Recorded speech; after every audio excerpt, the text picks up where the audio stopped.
Hey, howdy ho, Lions fans. Welcome to the Detroit Lions podcast. This is episode 403. We are getting ready for the deep dive on the draft today. If you've been waiting hard, you've probably been hard, but if you've been waiting for this, which I know you have, I always mess up these intros now. I don't know why. And I know you have. This is the show for you. We've got Emery Hunt coming, who is the superstar. The guy does the homework, does the work, and he's got the receipts. I can't wait to have him on. We'll talk about that. This is the official Detroit Lions podcast for Reddit, had you not heard that before. And I am your dashing host, Chris. With me is my much more eloquent and better looking co-host, Jeff the Riz Risden. How you doing, brother? I'm good. I'm coming to you live from remote. Last week I was at my parents' house in Ohio. This week I am at my mother-in-law's apartment in Canton, Michigan, where it is raining really hard and there is no lighting anywhere in this friggin' apartment. So you'll have to bear with me. I apologize for my motley appearance and lack of sound quality because apparently my microphone has stopped working too. So we're gonna push through this. And Emery's going to save the day because he is the smartest person we're going to talk to. Yeah, absolutely. He will absolutely be the smartest person on the show today. But until then, we've got a lot to talk about. There's a thing in the Reddit about nicknames. I want to bang on that really quick. We've got pre-draft visits going on. We want to talk about that, get some coverage there and some talk. I saw this article from Hefe Razor in the Lions Wire, so we can talk about that a little bit. We've got some crazy trades that have happened. One in particular, we'll talk about that. I need your help, and it's your brilliance that I need. I need your superpower. So if you guys can help me out there, we'll get to that. A contrarian view on Kayvon Thibodeaux has come out, and this is going to be interesting. This is stopped with this guy. I know it's completely unsubstantiated, but it's big enough and loud enough that we want to talk about it. Do I know what this is? I don't even think I know what this is. I don't think you do. It's relatively late breaking, but we'll get into it. We got that and a whole lot more. Riz, we've got a killer show today, brother. You ready to go? Yeah, let's do it. Let's kick this off and break it down. All right, here we go. This is the one. All right, let's get right into it. We'll talk about, first off, nicknames. This popped up in the Reddit, and it was from AM12 Marauder. I want to talk about this one because I throw back anytime I think about this. It goes to the days of the Silver Rush. I'm talking about nicknames for the different defenses. That's when I entered Lions fandom back in that era. Yeah, same.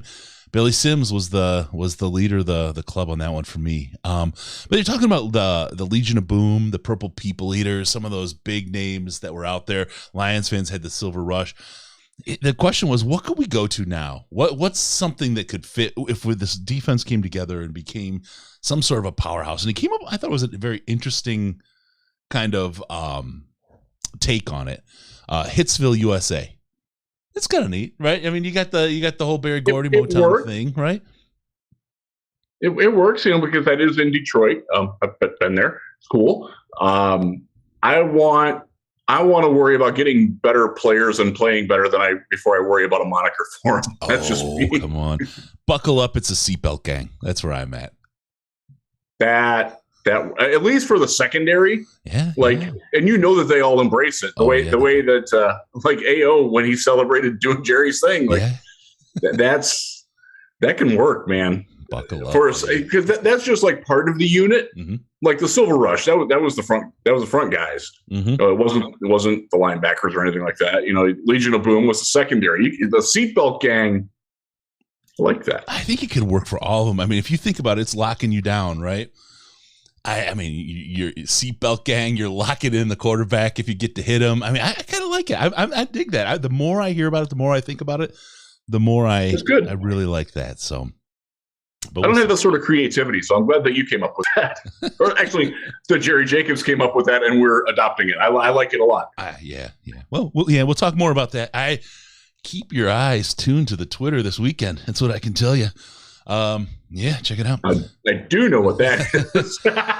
We'll be talking, Jerry and I, and we'll get this out here for you. So watch this weekend. A lot of really cool. I think you guys, it's going to pop your brains wide open. Probably very quietly, something we've done that I think is going to be just gigantic. Okay, let's get into it. I want to get into this rumor about Kayvon from our NFL. Okay. All right. Tell me what I don't know what this is. This is breaking news to me. Yes. and folks asking, Mike Holloman, I see your brother asking about Karlaftis and Christian Watson and all that. We're going to get into this deep today. I'm telling you, in just a little bit, we got Emory coming, Emery Hunt from CBS News and draft football game plan. If you turn on CBS Sports, the CBS Sports Network, like on your Roku or whatever, chances are you're going to see Emery on there. Yep. Great mind. Play-by-play, does FCS level play-by-play, does D2 play-by-play, color commentary. He travels. He's done multiple situations where he's done 2 games in one day, and he is thoroughly prepared for each game. Yeah. He's a wonder kid, man. When you see the ratings and the talk we have with him, you guys are going to love it. He's Superman. So, all right. So let's get into this. Kayvon Thibodeaux is, well, someone who purports to have a brother in the Oregon football program. I have a brother. Is making claims about Tibbs. And he's basically saying that there's something that a judge has ruled on, that this info can be released publicly.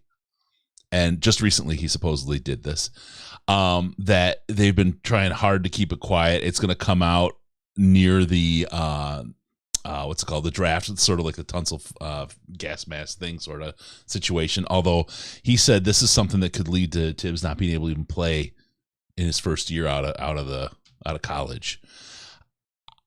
I feel like, okay, so we've shared the information that's there, okay, but I just feel like this is a goofy rumor.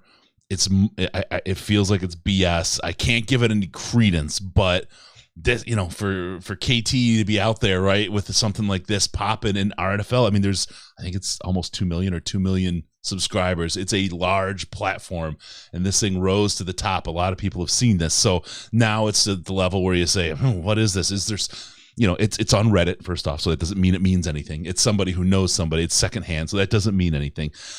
But I think about this, and I started thinking about the Tunsil thing too. The gas mask was the best. It was the best thing. I loved that happened. I never would have come up with that concept. I need a more nefarious mind, Chris. You need to help me. Oh, God, I've been trying to find gas masks now for years.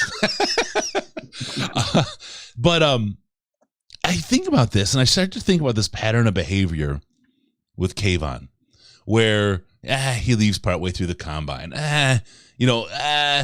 It's just he doesn't do anything to rescue his image where he could, right? I mean, he could, if he would have just stayed at the combine and done the drills, it would have elevated him, right? But he didn't. And every time he does this thing, is this and this is, I'm going full conspiracy. So everyone get your tinfoil, right? Go get your tinfoil, put it on tight. Is this a situation where he's trying to push himself to a better team, or his agent is pushing him to a better team? Does somebody want to give up that kind of money to go to a better team? No. Players don't do that. Agents especially would not do that. Right. Because especially an agent's like, get drafted as high as you can, because that's higher commission for me. That's my money. That's my livelihood. Like if you're drafted at 12 instead of 2, that's whatever the difference is at 6%. That's a lot of money.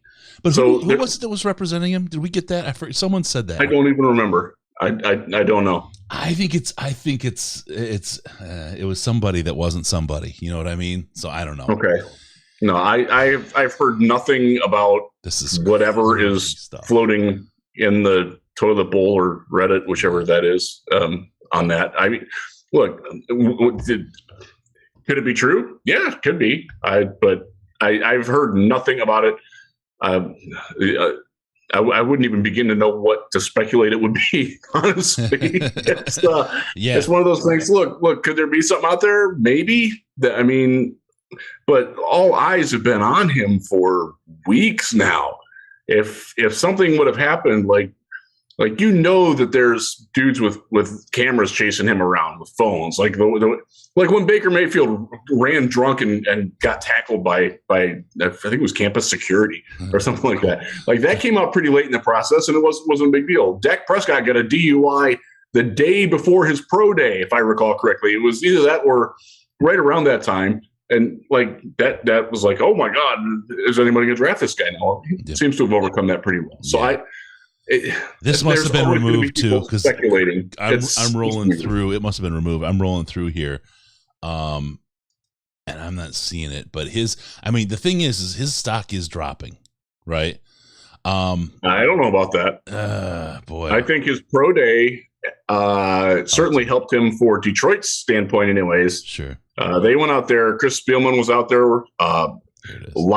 7 Lions reps were at Oregon's pro day. They weren't there for Verone McKinley, as much as I like that guy at safety. They're not there for a 5th-round safety. They're there to see if Kayvon wants to be their number 2. Yep. Remember, Brad Holmes knows him. He's seen him in person. He flew out to UCLA early to watch that game.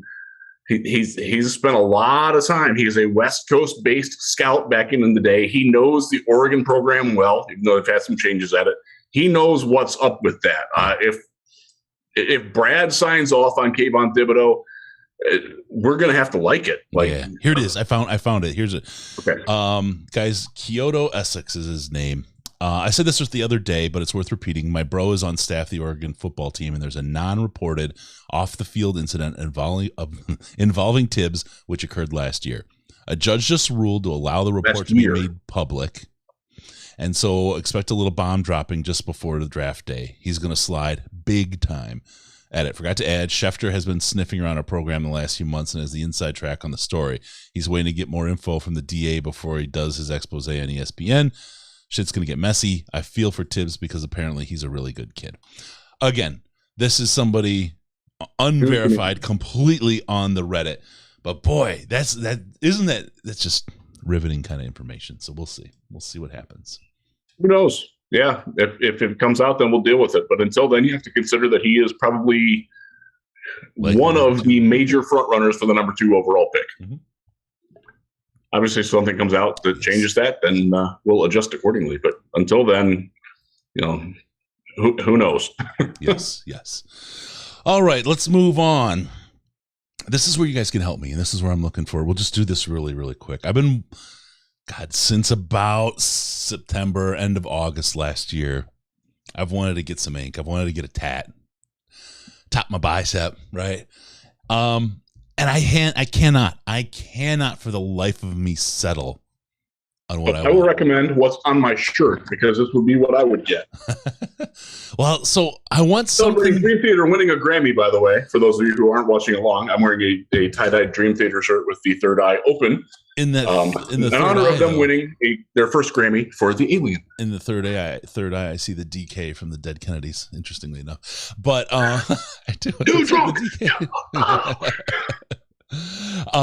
But I think I want something involving the Detroit, the Old English D. I don't want just the lion logo, the leaping lion. I don't want that. I want the Old English D, but I don't know. Think about it. If you guys, use our contact form on the web, or hit me up at chris@DetroitLionsPodcast.com. If you have any ideas, even if you do a rough sketch or you got a good picture, whatever, help me out. Help me decide. I want something to throw to Detroit, just because it's where my roots are. It's where I'm from. It's a place I love. I just don't know what to get. I can't find the thing that moves me enough to do it, but I know I want something.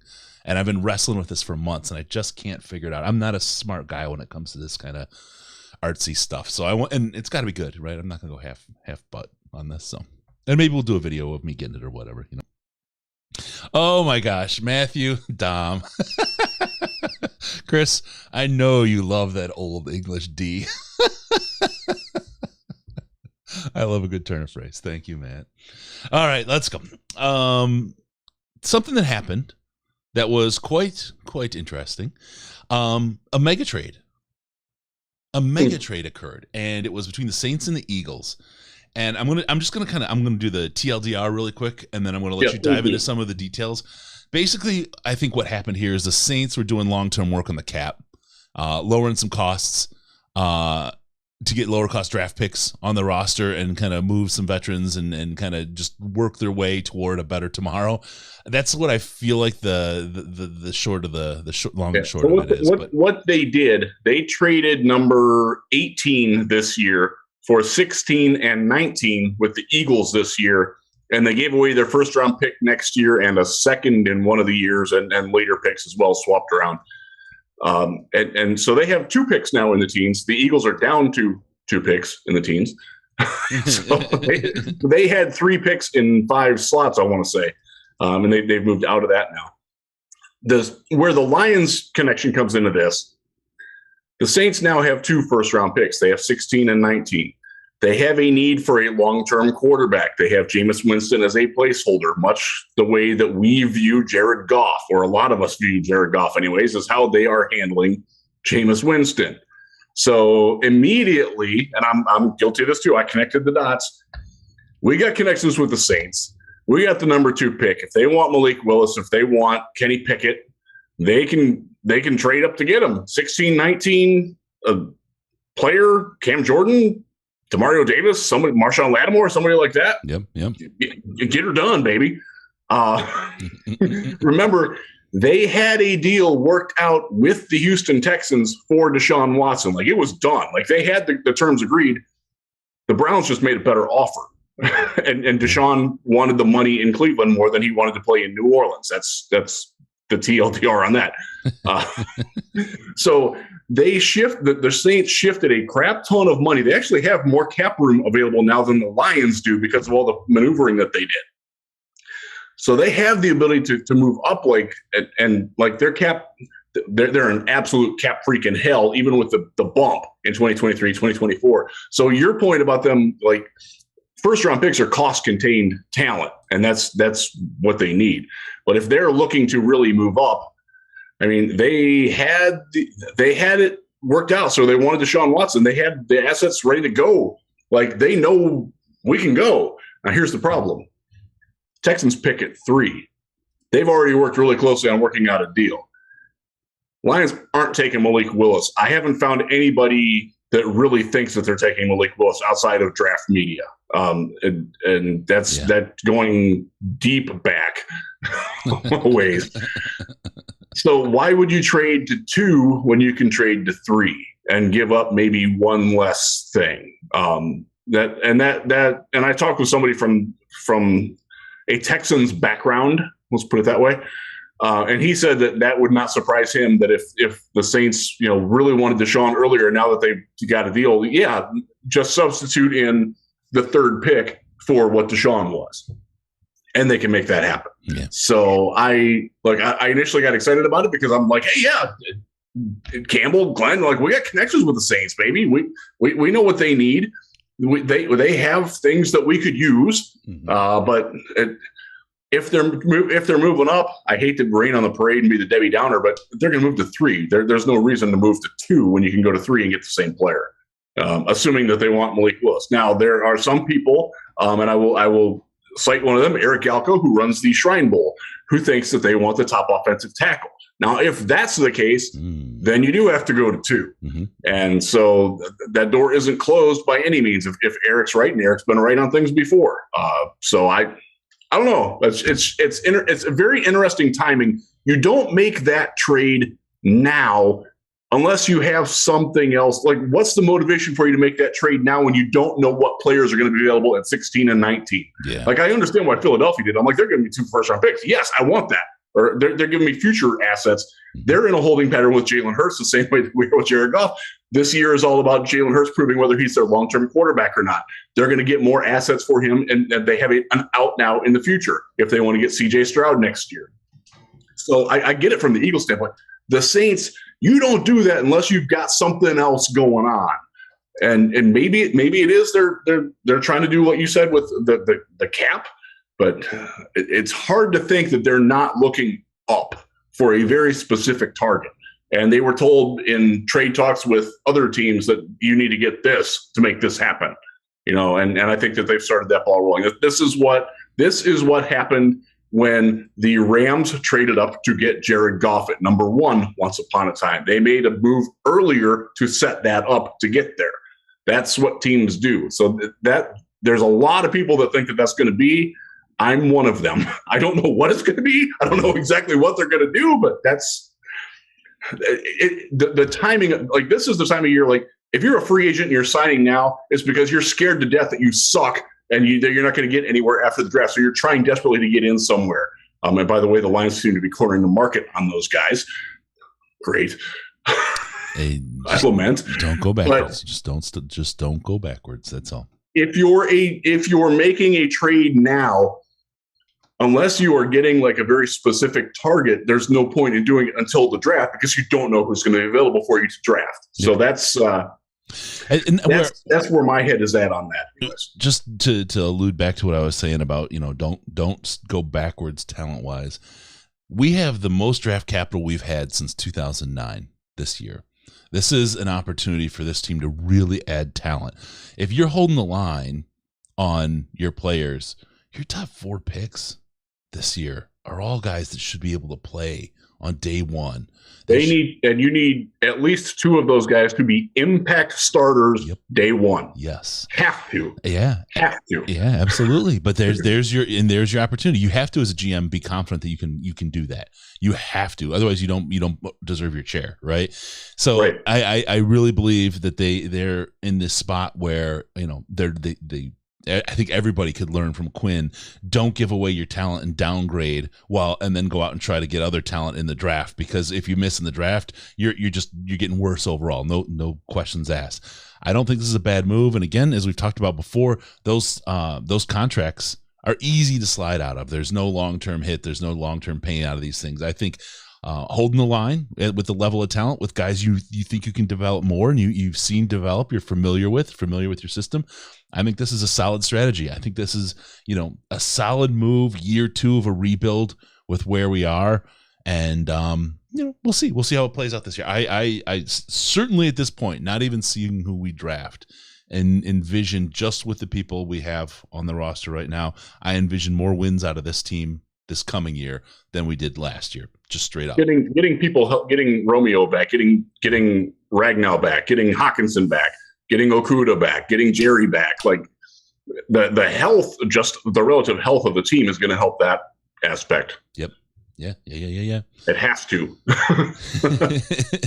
or else. So there we go. All right, let's see. Getting some tat suggestions in here. We'll get Leonard's in there. Levi. I can't. This is one of the guys. This is an original. Levi's an original. He's been around since day one. Let's get his chat piece up there. There's some very good defensive players available this draft. You can't go wrong with Hutchinson or Thibodeaux, and I don't think you can either. I really don't think you can. So, Levi, great to have you back with us again, my friend. All right, let's go really quick. Ask folks to hit the like button, subscribe, all that kind of stuff. We appreciate when you do. It helps us with the whole algorithm. I don't know. It's the YouTube thing to do to ask for it, but it actually really works. So that's why people do it. But don't stop now. Don't do it. Don't not do it because we told you the inside secrets, right? Hit the buttons, please. Follow us. We got some good stuff coming. It's been crazy, but boy, do we have some good stuff coming on Friday with Colin. A big announcement this weekend. We might do a special interview. We'll see how this all plays out and what comes up. I'm telling you, you guys are going to be freaking floored, blindsided by this one. Joey, 2 times. Man, we need 2 safeties. Or we need safeties. We do. We've got Tracy. I mean, that's and Brady Breeze and Will Harris. We got Tracy. Remember, this is a defense that wants to start 3 safeties. You're now starting Brady Breeze and Will Harris with Tracy Walker. We need safeties, as was said. Yep. All right. Excuse me. I want to bring in the master of the craft, the one-man show for CBS, the one who owns and runs the network, the smartest man in the draft space, the man who knows everything about football, everybody's friend and hero, Emery Hunt. Emery, how you doing, brother? He's working on the mic. All right. Emery, you work on your mic there, if you will. We're going to keep going. We got one more topic we can roll through here. Riz, let's talk pre-draft visits really quick. Can you do that? Yeah. And I wrote a thing about this at Lions Wire today, just sort of explaining what it is. I think there's a lot of confusion about what it is and what it isn't. And we'll get back after that after we got Emery here now. Yeah. I love the Raging Cajun jersey in the background, my friend. What would you say? I love the jersey in the background there. It shows that you played. You got the Raging Cajun. You're representing, baby. All the time, man. I'm on brand, man. Like the check cleared. So I gotta, I gotta hold up my end of the bargain. How you doing, Emery? Man, love to have you back on the show.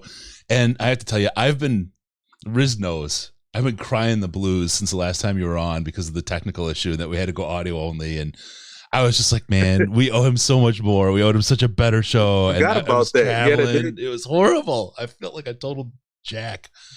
So I'm glad you're here. I'm glad we get you in full color and the whole smile. The whole You were in very popular demand amongst our Slack Patreon. Everybody's like, when is Emery coming on? So I've bugged you for a few weeks now, and we finally got it to where our schedules worked out. So this is great. So thank you for joining us, my Shrine Game seatmate. I appreciate you reached out at a good time. I appreciate you being flexible too, because when you reached out to me, I think I was on cornerbacks, and I was I was trying to make sure I get through, but at least by the end of the month. So I knew April I would be ready to go. Good. But man, I had those last couple days. You just like, oh man, do I want to stop now? But once you put it out there that it's gonna be over 1,000, you're like, I kind of gotta finish the drill. It's 1,050 pages, right? Yeah, it's like 1,050 pages. So it's like 1,035. I'm looking right now. 1,035. So it's probably like 1,010 prospects or something like that. Yeah. So for those who don't know, all right, footballgameplan.com. Emery's got this draft guide that is one of the most comprehensive draft guides you will find anywhere, and it's only $12. I mean, I'm not I'm not trying to spend more over here, Emery, but I think you get a lot more for that. That thing is awesome. I'm just gonna go through like one player and just kind of I'm not even gonna talk about the player, but I'm just gonna talk about what you get per prospect here in the draft guide. Obviously the name, height, weight, their school. I'm looking at safeties, the combo safety. You get position vitals on awareness, footwork, fluidity, technique, man coverage, zone coverage, run support, breaks, agility, taking angles, ball skills, speed, athleticism, tackling, and you get a full scouting grade. And he's got a breakdown at the beginning of the book that talks about where the grades are: football starter, elite starter, all the way through the different types of pieces. And then he rates them in order by position. It's incredible. So then you get their strengths, you get areas of improvement, you get their career accolades, and then he talks specifically about the games he's watched, some player comparisons, and scouting and big board ranks. Emery, this thing is killer. This thing is absolutely killer information. And I mean, I'm looking through it, and I'm like, one of the things that stands out about it, and I'm doing all the talking, we bring Emery on and I'm going to talk all day. One of the things that really stands out about it is that I'm seeing guys, I mean, Riz and I were talking, what school is that? You've got the receipts. You've gone and done the work on these guys. I see so many drafts out there, or big boards, or other work that people do, and they're basically, I mean, using the word differently, but drafting off of each other, right? They're scouting other people's draft boards to build theirs. They're scouting other people's information to come up with theirs. You're scouting the players. You're going in deep and getting the real information and pulling out gems that most people, and most people in many cases, anyone I've seen, aren't talking about. This is great work, Emery. I love this thing. Well, I appreciate that, man. It means a lot coming from both you guys, and it's the fact that when you're at these All-Star games, and Jeff knows this, when you got all these guys on these rosters, and if you're doing the draft stuff properly, then you want to include everybody. And so me traveling to these different All-Star games this year, I wasn't able to get to the small school All-Star games because of the that's when we had a COVID spike, and you had airline crews catching COVID, so my flights got canceled to that first. So I couldn't get to the Hula Bowl, Tropical Bowl, nothing like that. But on the second leg of it, to the NFLPA, Shrine, HBCU Legacy, Senior Bowl, I was at all those. And it was just like, wow, this is a lot of players. I knew last year was going to be a big guy based off of how many guys went back. But when I was laying out this list, and to full disclosure, when I got to the combine, I hadn't done O-line yet. So I had just finished all the skill players. So by then I'm at 400. And I'm like, man, I still got all of O-line, D-line, and the rest of the positions. I'm like, man, this thing is going to be over 1,000. And when you start to lay out how many prospects you have, you're just like, wow, it is going to be over 1,000. And the reason why I set it up that way, is because we are all in the media. We are not on teams. We're not drafting guys. I just need bullet points. I need quick reference points. When someone gets signed, and who is that? Let me look at what I have. Oh, here's what he does well. Here's what he has to improve. This is who he compares to. This is what he did in college. That's all I need to know. So my draft guide, I think, is very user-friendly. and very, efficient for what we all need it for, both as media folks and also fans. You just need to know. I don't need to know what his vertical jump was, because to be honest, when you're in week 9 of the regular season, you don't care what his vertical jump was or his broad jump. You just want to know what he can do and what he can't do. So that's why mine is set up that way. And it is the largest draft guide in history. No one has more individual scouting reports. Sometimes you have some outlets that have 5 or 6 guys writing about the draft, don't have this many prospects combined. So I'm very proud of that, and I'm glad you guys are enjoying it. I enjoyed putting it together. I enjoyed even more so when I was done. Oh God, this is great. Yeah, I bet. Well, now you start counting the money, right? That's always the fun part. Yeah. So just in the spirit of disclosure, I am working on my big board. I have 227 players ranked, and I'm pulling my hair out. Like, who's 224? Ordinating it like that. Overall is very difficult. Positional wise, it's a little bit easier because I'm like, okay, in a neutral situation, would I draft this person or this person? Like, that's my process going through it. And I think you sort of do the same on that. Like, is this person going to be a better pro than this person in doing it? But yeah, the work that you put in is it's unreal. And I was telling you do color commentary on FCS games. I know you've done some small school stuff. You've done 2 games in a day. I've seen you do that. It's just you are. It's unbelievable. So enough blowing smoke up your ass. Let's ask some questions to Emery now, because people got questions chomping at the bit for Emery to answer. I got so much more smoke. All right, let's get to it. Let's just start off with the big question, right? I want to talk about some of the picks, because as I look through this, there's some names in here that I think would shock people as to where you have them ranked. But again, you're not drafting off of everybody else's work, so it's like there's reasons for these things, and I think we can talk about them and really bring a great point of view. But just looking at the draft, number 2 overall, the Lions are there. You look at the team, you look at who's available. Who's the guy that you think the Lions are going to take number 2 overall in the draft? Gonna take, I don't know, but should take, it should be Kayvon Thibodeaux. I'm surprised that we're even talking about him not being a number 1, but I just think that it's a situation of prospect fatigue. Because remember, coming out of last year, it was, Kayvon Thibodeaux is clear-cut number 1. He's clear-cut going to be the guy. And then everybody just kind of got tired of talking to Kayvon Thibodeaux, talking about him, and, started to knock his game. Aiden Hutchinson has a good game, and next thing you know, he's number 1, and everyone is kind of fixated on that being the case, when, wait a minute, this guy is a much better athlete, productive, and checks all those boxes. So why wouldn't he be the one that's going to be number 1? It's not saying Aiden Hutchinson isn't a good player, but is he a number 1 overall type talent? I don't think so. So with it, let's say if he goes number 1, then number 2, it should be a no-brainer, Kayvon Thibodeaux. Got it. Wow. What do you say to people about the Malik Willis idea? Because there's a lot of push and pull on this in Detroit fan land. Jared Goff, we saw him last year. I don't feel like Goff is the guy. Malik Willis, he's stunning. He's powerful. He can move. He's just what the Lions need, with a little time to develop. That's the argument. And Malik is your number 1 quarterback. Yeah, absolutely. Absolutely. I'm going to get to, I'm going to pick away at that a little bit, because number 2 is interesting to me. But what do you say to the folks that are talking about Malik to Detroit? See, this is what happens when folks get to the table late, because I've said this all along, and you can find the tweets. The ideal spot for Malik Willis is Detroit, because of the staff that's in place, the personnel that's in place. They got a very good offensive line. They're 2 to 3 deep in the backfield. You have some good personnel at tight end. You add a mobile quarterback, you're going to be one of the top 5 rushing teams in the league. You play complementary football.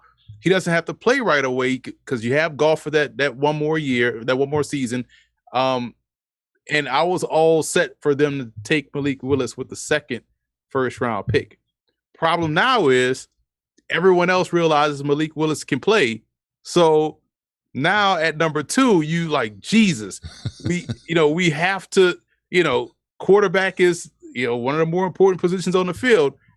and we can't play the draft like it's not like you're the Giants with 2 top 10 picks. Right. And you can kind of like, move one up and then get the guy, then, still have at number 2 it's now you kind of force your hand because your second one is what, 32nd? Yeah. There's no way on, LeBron's internet that you're going to be able to move from 32nd to 3 to, without giving up half Detroit. You know what I'm saying? So I just think that it now, as much as I love the fact that Kayvon Thibodeaux should be the pick, I can understand if they chose Malik Willis at number 2, although I would have gone with him with the second first round pick. But it just changed. And now that horse is out of the barn, man. It's not going to happen. Did you see Mike Tomlin at the Senior Bowl just like trying to shove the Detroit coaches out of the way to get time with Malik on the field? That was crazy. He was like madly in love. There's no way he's getting past 20, or they're trading up somehow to grab him. I swear. Yeah. So it's that strategy is now gone for Detroit. So, unless you're the Giants and you want to get up to number 2 to get Thibodeaux, or you should take Malik Willis. But if you want to get up to get Thibodeaux, if you're the Giants, and the Detroit can move down to 5 and keep 32, then you could probably have your cake and eat it too. But I think at number 2 they have to go. They're going to probably be forced now to go Malik Willis. Wow. Okay. So let's talk about some of these rankings. I wanted to get that out of the way early for folks. Where the Lions' heads at, but I want to walk through some of these, and then I'm not giving your book away, but there's one. There's a couple. There's 1,000 players. There's no way you can give the book away. Right. Your number 2 quarterback, Caleb Ellaby from Western Michigan.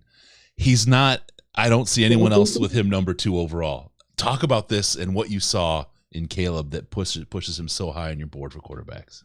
Firstly, and this is why I love my process, because I don't get into, because Jeff talked about it. I call college games and I'm covering the NFL as well throughout the season. I'm on CBS Sports, so I'm doing all those things. I don't really get into the draft until January, or once the college season is done and I get ready to go on at least all-star game trips, right? So all throughout the season, and when you see draft Twitter talk about a player and you see the name constantly pop up, I already know the player is probably not good. So I saw Caleb Ellaby's name a lot. I'm like, all right, whatever. He's probably not good. But then when I got to watch him, I'm like, oh, that's a really, and the big games, Pitt, Michigan, I'm like, he's playing really, he outplayed Pickett. He played really well in both of those games. I'm like, they won that game. Yeah, they could have won it. And I'm like, he had some talent. And so for me, it was like, this dude can actually play. And, he's someone coming from a G5.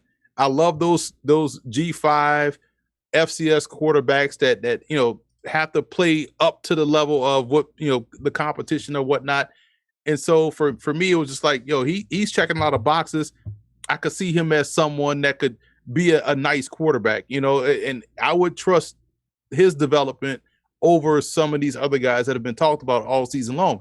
And when people see him ranked number 2, they don't see that. They see that in conjunction of, oh, he's a first round pick. But as you will see in my grades, there's only one guy that I would trust or feel comfortable with taking in the first round, and that would be Malik Willis.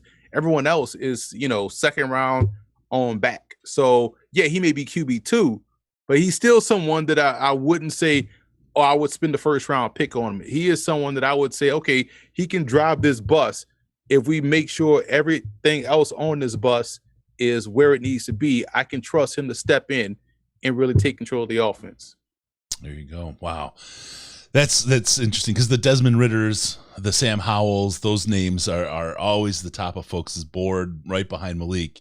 And to see Caleb pop up there like that is interesting, because again, you did the work. You've got the receipts.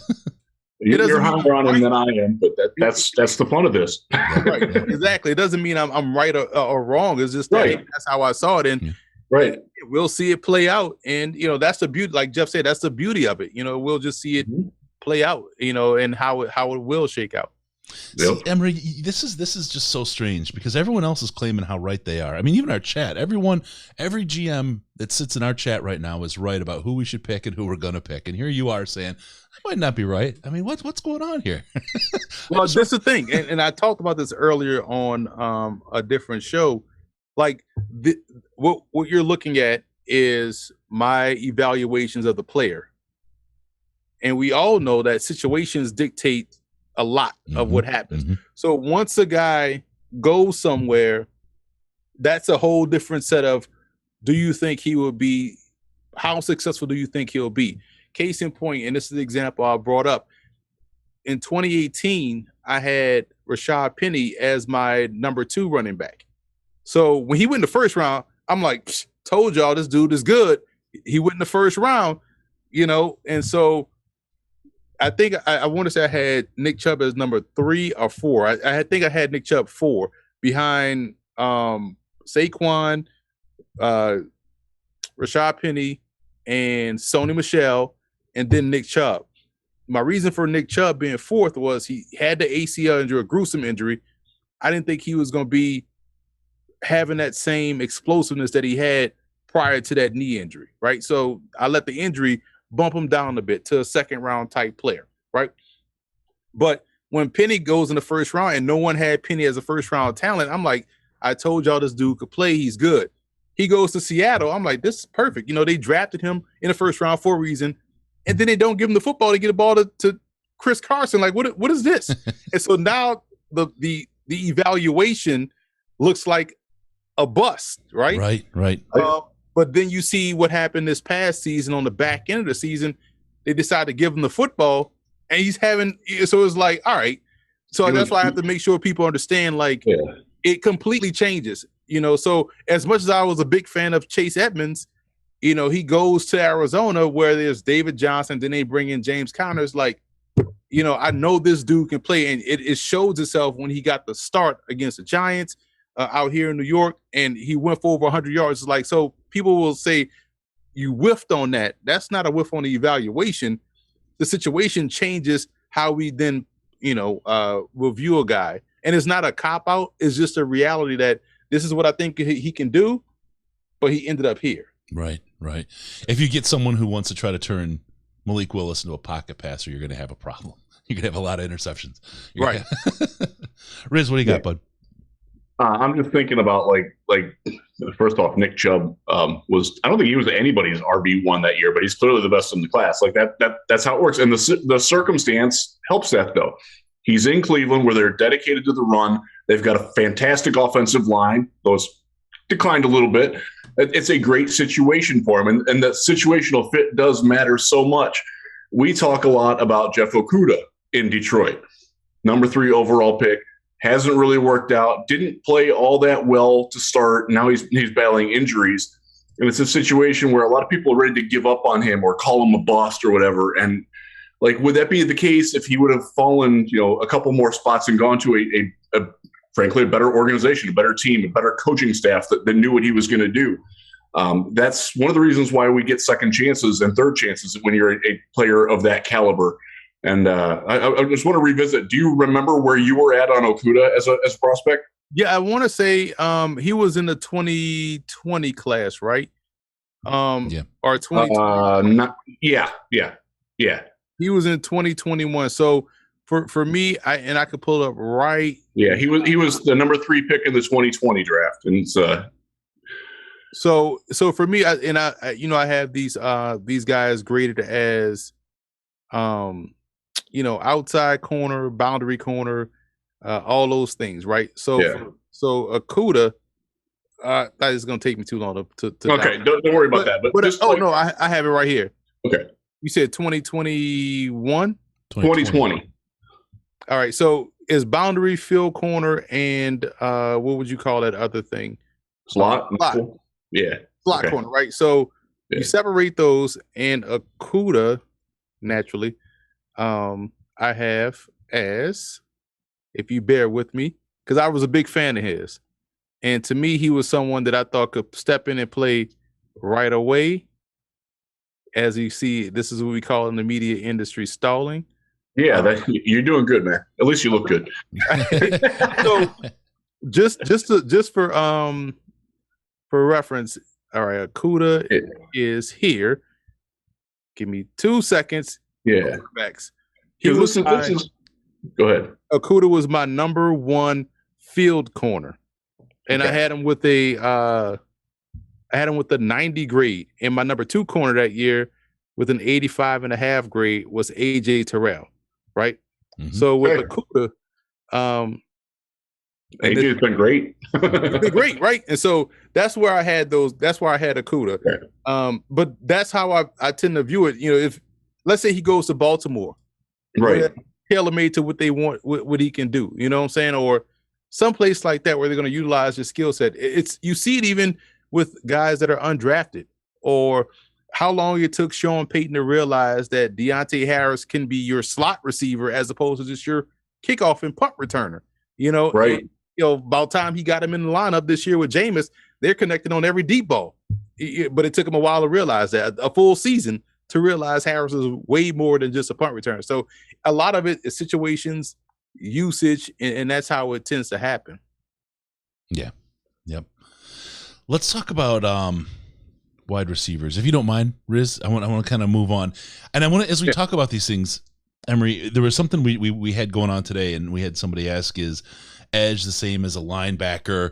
And we're like, well, when you're talking about different defenses, it means something, right? So I want to break down a little bit about how you've broken these positional pieces down and what they mean for folks, just so we can get them all up to speed.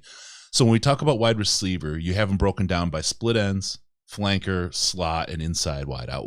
Give us just kind of the rundown of each type, because a lot of folks are saying are kind of crossing them between types of receivers and lining them all up as wide receivers.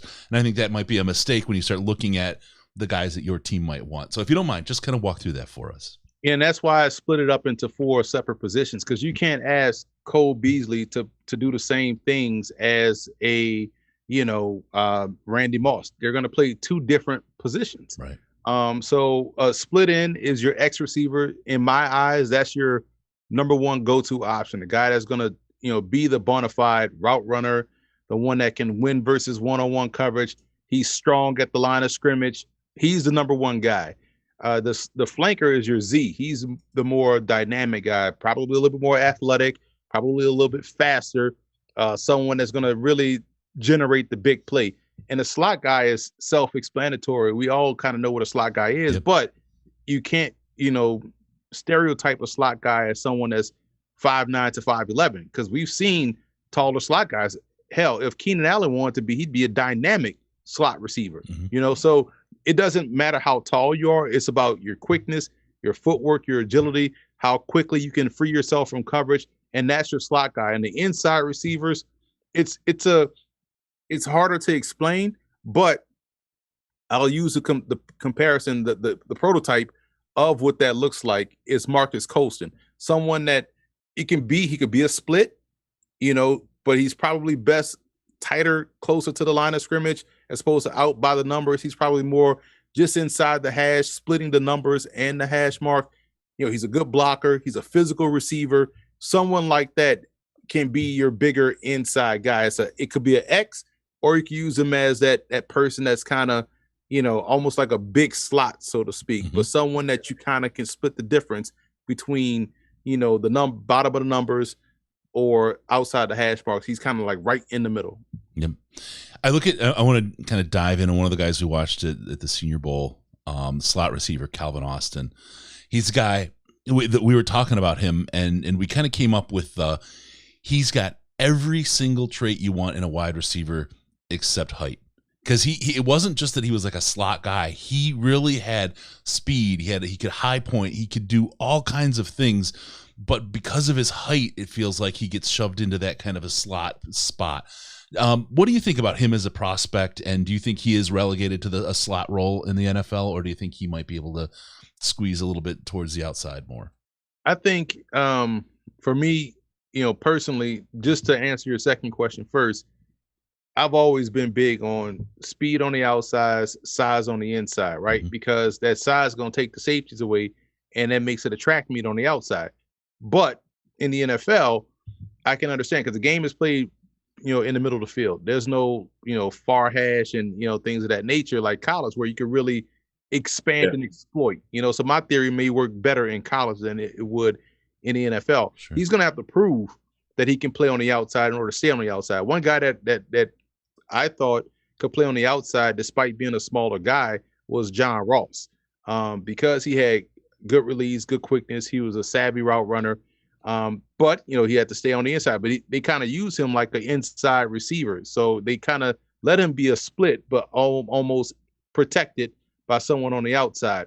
But I do like Austin. Austin is someone that's dynamic in multitude of ways, can touch the ball in a multitude of ways, and can affect the game that way as well. So I think for him, why even play around and try to wait for him to get open or work himself through coverage? Get the football in his hands as quickly as possible, whether you're throwing it short or handing it to him, and let him do what he does. Yeah, that's fair. I like that.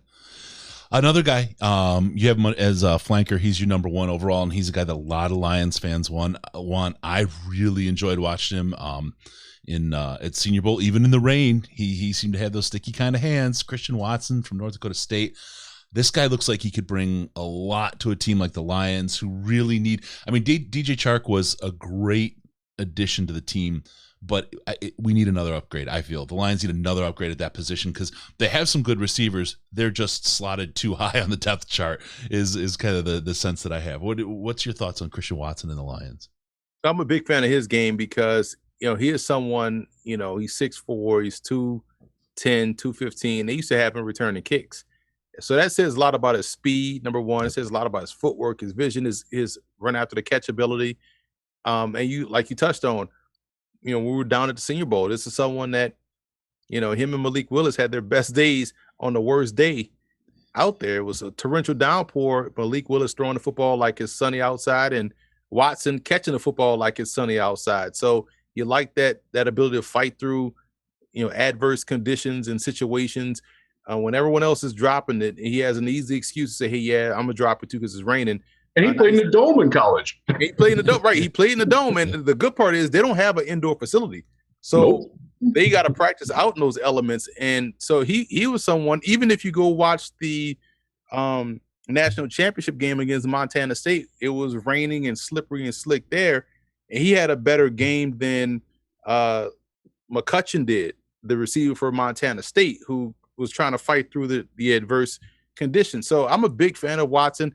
You can involve him in a wide receiver run game. North Dakota State did that sometimes. They put him in the backfield, handed him the football, and he's from Tampa. He can fly, and you get him in an indoor situation like he did in college, like Detroit has. You can definitely make things go deep down the field, especially if you get a quarterback that can push the ball deeper down the field. I like him. I wish he caught the ball a little bit cleaner, but that's something that's my thing. I had that battle with Will Fuller among other people. You do get better at it. We've seen Will Fuller impact with his speed, and that's sort of the comparison that I have for him as an outside athlete with some size who can impact the game vertically. And if he starts catching those passes even more, like you got to honor it, you got to respect him because he might catch it. But once he does start doing that, like when Fuller got hooked up with Deshaun, it's like, oh, we really got something here. And I like that. I like that concept a lot. How high do you think he's going to go?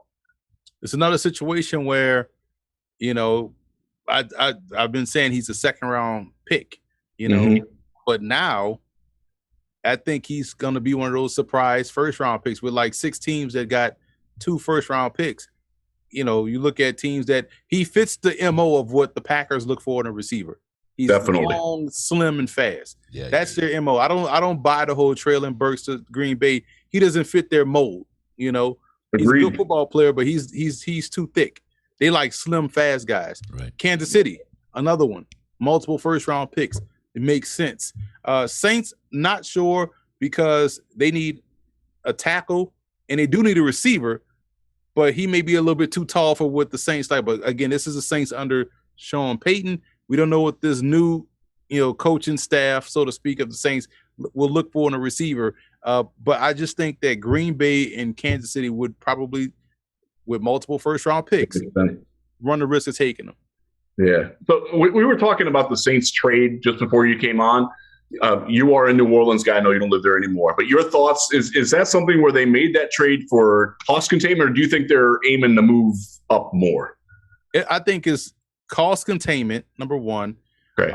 And also, people thought they're going to get a quarterback. Like, did you guys not see them lose to Ron Armstead?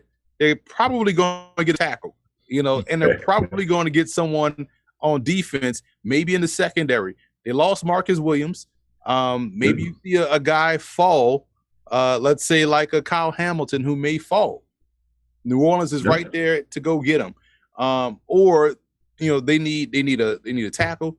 They definitely need another receiver. You don't know if Michael Thomas even exists anymore. We hadn't seen him in 2 years. Yeah. So they need a receiver, and they definitely need someone they could trust at left tackle. By that too. Yep. All right. Some of us want them to be moving up, but you absolutely make sense with that. They have to get that, and that's right in where the value is in that first round. You can get me Charles Cross and Kyle Hamilton with those picks. Okay, give me that. I want that. I like that. Especially at positions of need for New Orleans, and if we know there's going to be 2 players, maybe even 3 that we talking about in the top 5 that's going to fall all the way down, to the end of the first round, throughout the first round. And it's going to be like, wow, like almost like Justin Fields was sliding. He was like, wow, that's crazy. So we know the draft is going to be a surprise like that. So maybe that's why these teams do have better intel than we all do. So they know someone that's potentially going to fall. And they're going to be right in a good position to grab that player. That Justin Fields one was weird because there was, nothing happening except he was falling. And it's like, they know something. And then the Bears jump up, they grab him, and nothing came out of anything. And he's looked like he's going to be a great prospect. Like we thought he would probably be. Maybe there's a little bit of groupthink going on, or somebody thinks somebody knows something, so they're reacting that way. Somebody just makes a bad pick and other people react. I don't there's so much to think about. I can't imagine. I mean, this part is fun, but to be sitting there with that kind of pressure on draft day that these GMs have, I don't relish that at all. He sort of proves the point about circumstance where he landed. Did they do what they needed to do to develop a young quarterback? They did the opposite of that. So that's if you're writing off Justin Fields now, and I know a lot of Lions fans are like, "Oh, he sucked at." Like, yeah, look at the coaches that he had. Look at the receivers. Look at the line that he had. It just took a year to get him the people. Give it some time. We got someone in chat. Mike Hodges is asking. He's interested in Emery's view of Alec Pierce, who's number 3 on your inside wide out in the draft guide. Again, get on over to Cincinnati Bearcat. Yep. Cincinnati. Footballgameplan.com. Get your draft guide right now. It's only $12. It's over 1,000 pages of scouting information. Do not miss getting your hands on that. It is spectacular. Alec Pierce. Over 40 quarterbacks in this thing. He's got quarterbacks in that I've never heard of. And I watch a crap ton of college football, too. You got some dude from New Mexico Highlands. I don't even think that's a real school. It's a high school. He's going LeBron's route. All right, Alec Pierce out of Cincinnati. You got him 3 in the inside wide outs. What do you got from Alec for us? I like Alex Pierce, man. I think he's a good all-around football player. I'm kind of salty he didn't catch that pass against Alabama. I think that was a turning point of that game. Yeah. He catches that, he goes up high, it goes right through his hands. He catches that touchdown. We probably have a different game against Bama in that one. But for the most part, he's been making those type of plays for Cincinnati all season long. So I think he's going to be a solid, dependable guy. He's a physical player. He can run. So yeah, I think as a wide receiver 2 or wide receiver 3 within your offense, that's someone that you could definitely count on. I like his game. I know some people may see him as a number 2 or number 3 overall receiver in this class. I wouldn't go that far, but that doesn't mean he can't be a very good pro player. I think he's going to be a very good pro player, almost kind of on that Robert Woods spectrum of, man, I want that dude on my team because he's kind of always making plays. Got it. All right, 2 more. We'll hit. They're both split ends. Drake London and Chris Olave out of USC and Ohio State, respectively. Different types of players. I'm sorry. They seem to be high on Draft Twitter's list. Anything about them that really jumps out at you that you kind of think you could share? Olave, I think, is the most polished receiver in the class. Everything he does is like, peerless. It's perfect. He's only, I think, a half point behind my number one flanker or splitting. I believe he's right behind Drake London, I think, in terms of a bona fide X. So wherever he goes, I think he's gonna be a day one impact. Wilson is my number one inside receiver. Yep. I think he's a little bit more physical than people give him credit for. And I talked with him at the combine, and I'm sitting next to him, and I'm like, he's wearing a big hoodie. Like, he's a small dude, he measured in like 185. And I'm like, wow. So the fact that he's that small, but, he can win physical. I said he has arrogant hands, thinks he can catch everything thrown his way, and he will try, and so you like that about him. And so I think both guys are going to be first round picks. And I do think they'll have really good careers. Awesome. All right, really quick, got one more chat. Emery, we're gonna take you all night, I swear. We've got someone talking about Skylar Thompson, Kansas State, as a hidden gem, intriguing prospect. You were number 3 quarterback, right? Number 3, not so hidden in Emery's list. Again, go to football. I thought he was going to come out last year. But and this is the reason why he went back, because it's a running theme with him, the injuries. Can he be out there for a full 17-game season? And that's the biggest key. If he can be out there, sure, but he has an injury history. He has to shake that, because when he's out there on the field with Kansas State, they move the football. Like, they're converting first downs. They're executing well inside the red zone. He's a scrambler. He reminds me a lot of Derek Carr, so he's someone that can help the offense go. And I just hope that he's shaking the injury bug that played him a little bit this year too, because he missed some games. Played them last year. That's why he came back to Kansas State. But when he's out there and you just grading him on what he does out there on the field, he's pretty excellent. He makes some special throws. Yep. Right. And just to talk about consistency, Emery has Derek Carr right there in the draft update there for your comparable for him. So there you go. All right, let's get into tight ends. We're going to talk a little bit about where we have. Let's do the same sort of thing. You've got them listed as inline, flex, and H back, and let's kind of help people understand, which types of tight ends do which kinds of things and how you have them lined up that way, because people talk about blocking tight end and receiving tight end, and there's a little bit more to that. Yeah, if you think inline tight end, that's David Sloan, right? That's the guy that's he's there in line blocking, but also can be a solid receiver if when he has to or when he's asked to. The H back is a little bit more of the wild card. Think in terms of San Francisco's fullback and tight end, George Kittle and Kyle Juszczyk. Juszczyk was a tight end at Harvard. Yep. Kittle is someone that they can move around the formation. You could hand both of those guys a football, and they'll carry the football too. That's more of the guy you want detached. You don't want him kind of blocking consistently all throughout the game. Your flex guy is essentially a big wide receiver. He can position block a little bit, but he's mostly out there to be a threat in the passing game, i.e. Jeremy Shockey. Not Jeremy Shockey. Shockey could be a little bit of both. He could be a flex inline, right? Cool, everything. What's the guy that was with the Saints? Both of Jimmy Graham. Jimmy Graham. I was thinking of Jimmy Graham. Don't ask Jimmy Graham to block. Jimmy Graham is a wide receiver, a tight end in name only. He's a wideout. So that's what a flex guy is. So when you look at those positions, you could, like when people say, well, we need a tight end. Well, which kind? Because you can get all three and really fit all three in your offense. Right. Okay, so there's a guy, and he's on your list, and I don't have it right at my fingertips, but we got to start with Dan Bellinger. We interviewed him at Senior Bowl. He took a little spot in our heart. He's such a great guy. What do you like? From San Diego State. Yep. What do you like about Dan? I mean, we're talking about him later in the draft as someone who could come up and give the Lions some help at that position. They need some work at tight end, and Dan seems to have some capabilities and might be a good kind of late round guy at grab to provide some help, it feels like. Yeah, he's someone, again, you could, if you told me certain programs, San Diego State, Utah, we got a prospect for these guys, sight unseen, I want them, because I know the type of player they're going to be. and he's consistent, in everything that he does. So I think he's more along the lines of what you would want as your tight end 2, because you already have a solid tight end option at number 1, complimentary tight end, but that can also help you out in the run game. That's why I see him fitting as a pro player. Yep, I'm going to ask you about somebody from my alma mater, Ohio University. He was a quarterback at UNLV, Amani Rogers. What is there any hope that he might be a player?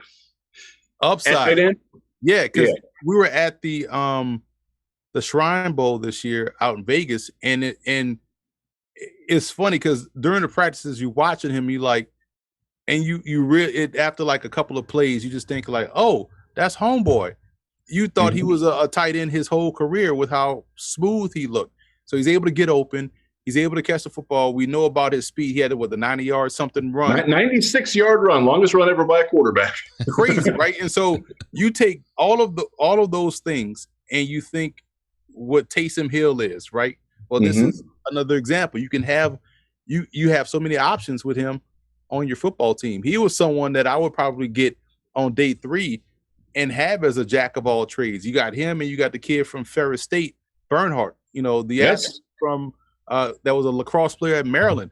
Bernhardt played quarterback at Ferris State. He's another one that could be that Taysom Hill guy that you stash and utilize, but he's like 27 years old.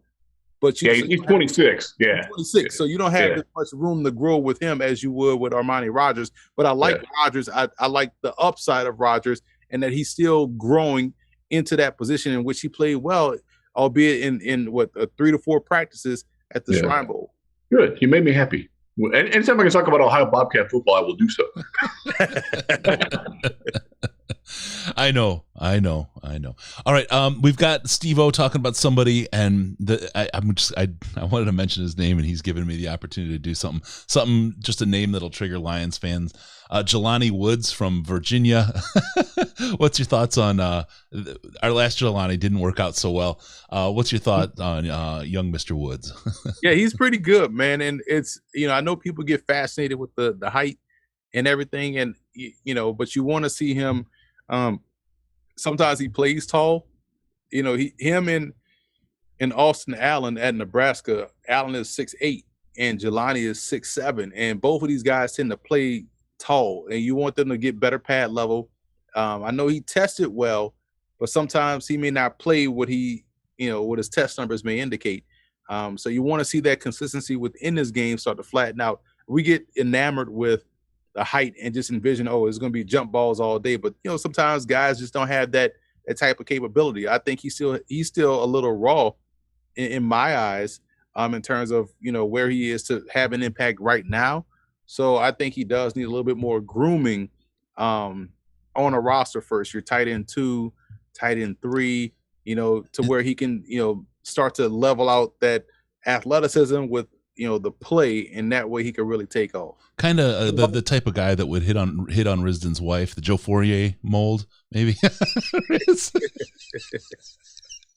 That was a fun day. I can't believe that. He shared that openly. He shared that openly. I'm not talking out of school here, but that's true. I am an Isaiah Likely fan. Tell me what your thoughts are on the Coastal Carolina guy. Coming from the Sun Best Conference, obviously he's ideally, he's already ready for the pro game playing down in the Sun Belt. But in all seriousness, he's someone that's a receiving option. I love the effort in the run blocking department. That's all you can ask for a skill player, is the effort is there. The technique may not be always there, but he can get open and he can catch football. And as we've seen all throughout his career and even this season, he can really get down the field and be a rack player, run after catch guy. So I think he's a solid prospect. I think he would work well in tandem with another tight end. He can't be your go-to guy, but he's someone that can annoy the hell out of you if you have a tight end 1, and now your linebacker, your safety is trying to cover this guy who can get open himself. Yep. Like Harrison Bryant in Cleveland playing off Njoku, just like that. Yep. It's like we're reading the same scouting report. I love this. I got a 1,000-page one that I read. All right, I want to move over to defense, and particularly we spoke about Kayvon Thibodeaux already, but defensive ends, edge. Five tech. Let's talk about these because again, this is exactly where we had confusion in conversations on Twitter today. Let's talk about the difference between edge, 4-3, and five tech defensive ends, so people kind of get an idea of exactly what it is that we're looking at when we talk about these guys. Well, your 4-3 end is a guy that you can, he's a standard base end. Someone that can play the run well. He can, apply some pressure. He's someone that you really consider, let's say, a Michael Strahan type, right? Mm-hmm. Someone that can just be your base defensive end. Edge is something new that just came into the lexicon, I want to say about 7 or 8 years ago. But really what that is a weak side defensive end. That's a pass rusher. Someone that can get after the quarterback. He can be a weak side defensive end in the 4-3 or a stand-up edge rusher in a 3-4 defense. So he is essentially a pass rusher. And the five tech is someone that can play end like a Strahan. I keep using him as an example, but he could play him. You know what? You was a perfect five tech. That had that blend. Reggie White.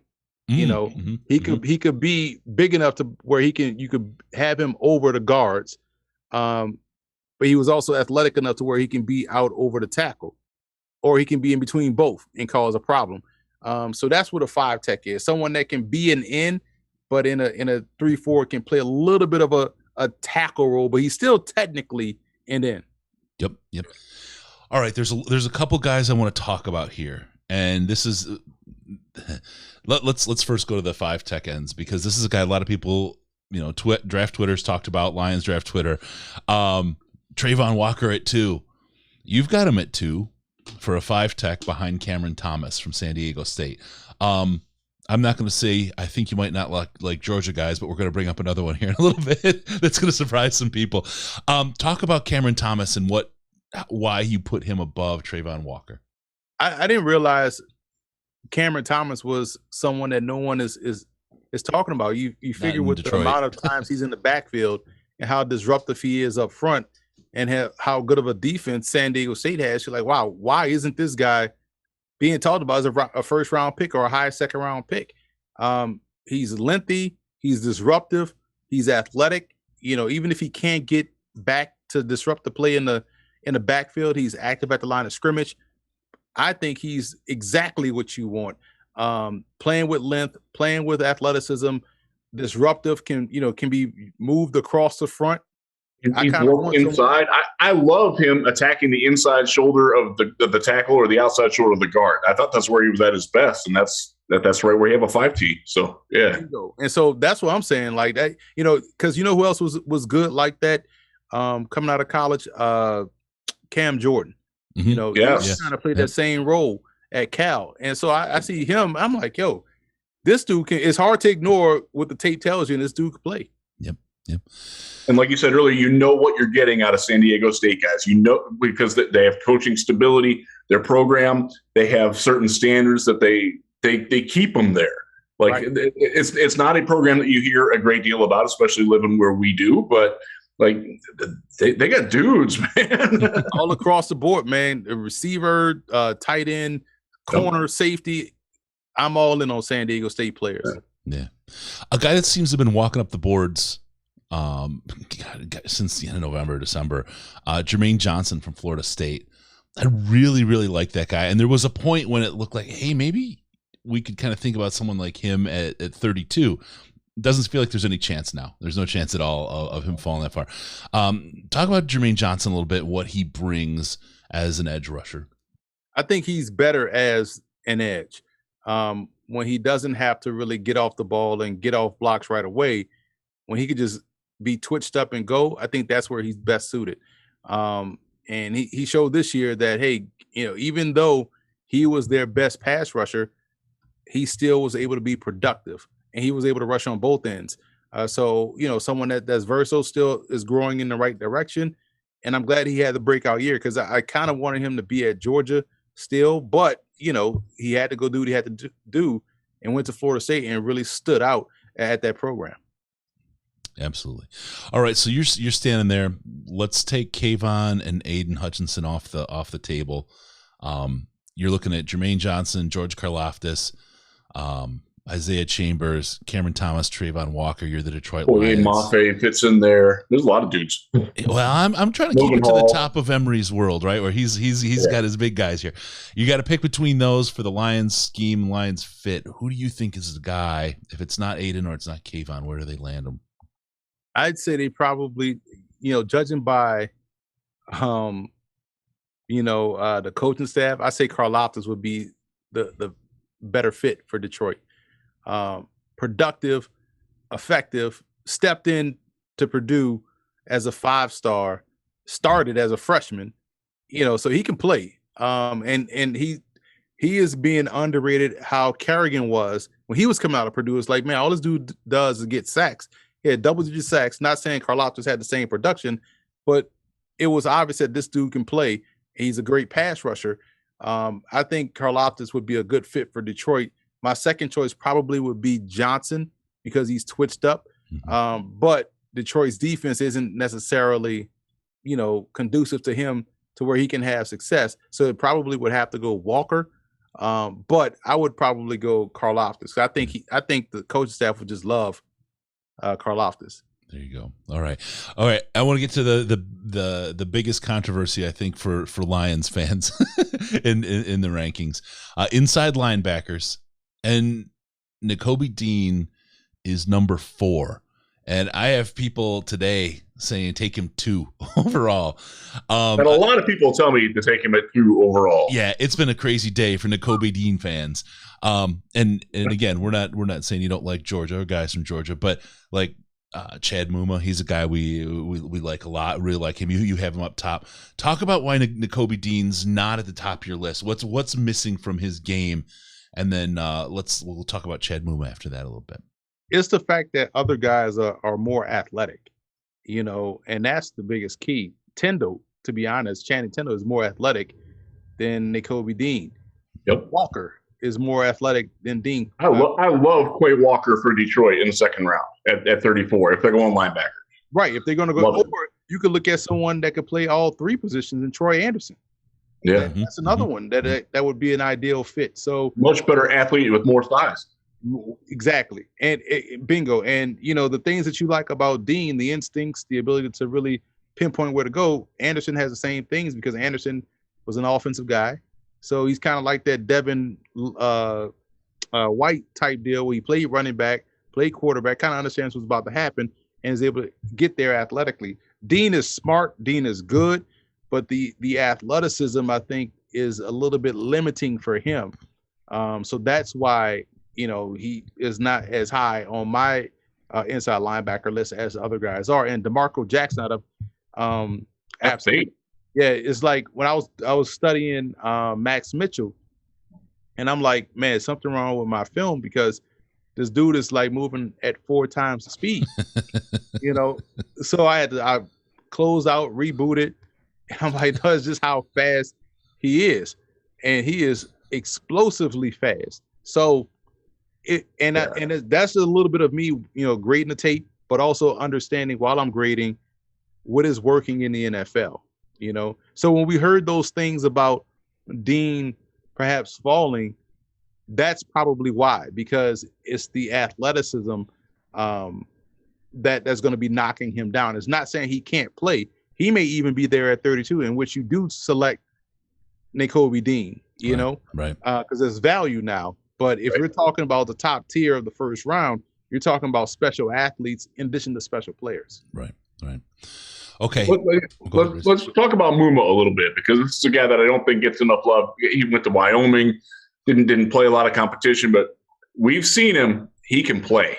And he can run too, man. He can cover so much ground in terms of, he'll be reading the perimeter run play, realize his play action, get back into his zone drop quickly. Some guys, when they read play action and they guess wrong, forget about them getting back in covers. They're dead in the water.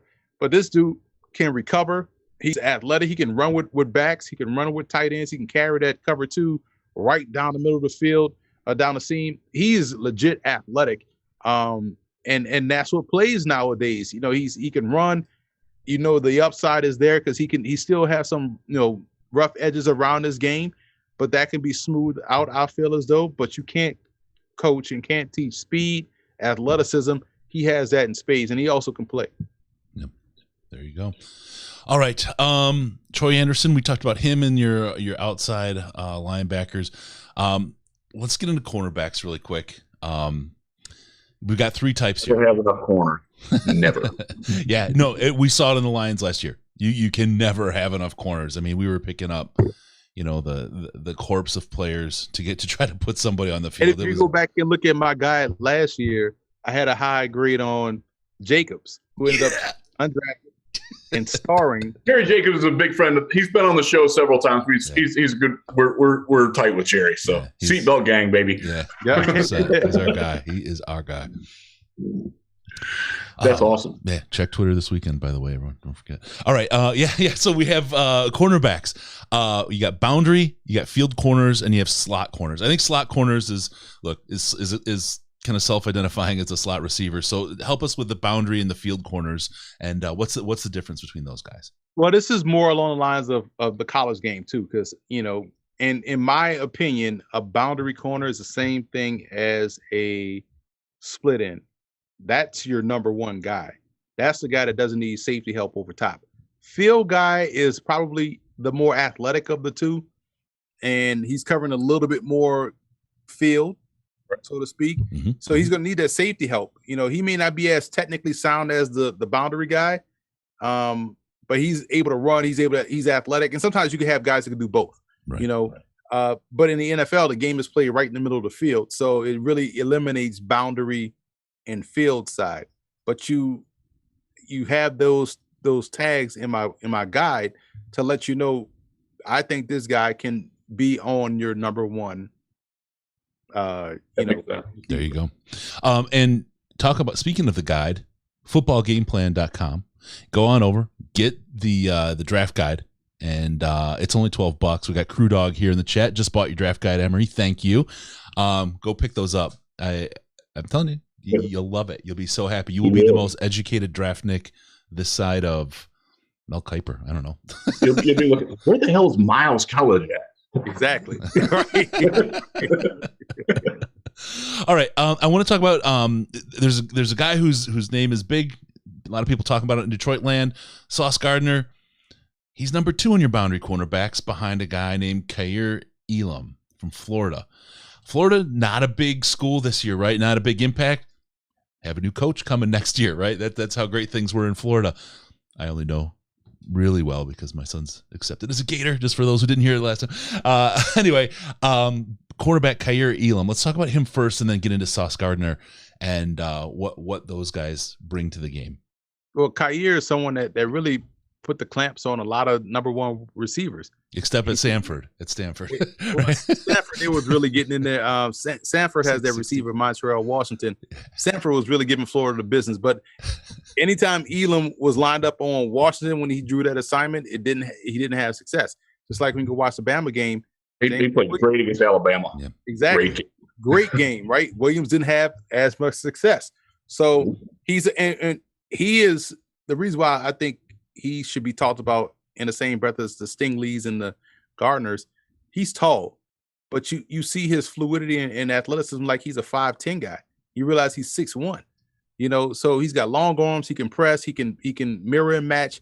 He does everything that you want a top corner to do, and he's doing it fluidly from a 6'1" frame or in a 6'1" frame. So to me, he's a top tier talent. And Sauce is someone that is clearly he's got the confidence. He's probably on that Jalen Ramsey spectrum to where he's a tall guy, maybe playing a little bit unorthodox style, Sure. Not probably how you would coach it up, but it works for him and it's effective.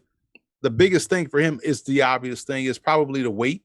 And he's that's something you can put on. Yeah. That's like saying somebody has to get stronger. Okay, we could do that. But you can't make him better. That's unless they come out of Alabama, right? You're not going to put a weight on an Alabama guy because they get all the weight on him in college. You have to take weight off Alabama guy. You know what I'm saying? But Sauce has been outstanding from day one, man. And ball skills, ball awareness, ball instincts, length at 6'2". So he really can close those passing windows. He can cloudy up windows as well. So it's hard to complete passes because of how long he is and how great of ball skills and ball awareness he has. Yeah.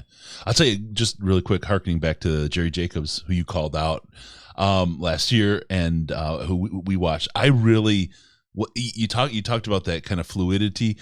When he came to camp, he said he was like 5% body fat. He was just absolutely incredibly ripped. He was like that 80s style big V-shaped body, you know what I'm talking about? And I was like, he's not gonna be able to play corner. There's no way. And then them hips flipped, and I was like, what?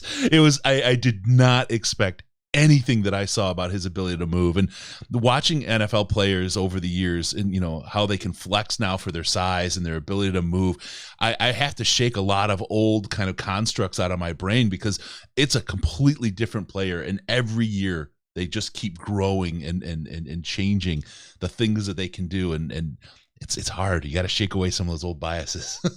Jerry Jacobs was my number 11 boundary corner. In my strengths, I had excellent ability in zone coverage, able to diagnose what's taking place in front of him and read and react accordingly, good technical skills, half-turn technique is solid. He has above average agility, stronger run support, as well as in good as applying pressure off the short corner, and he could turn and run with receivers with ease, does a solid job of playing the upfield shoulder. There you go. There it is. That's pretty dang accurate based on what we saw in Detroit last year. This guy might know a thing or two, folks.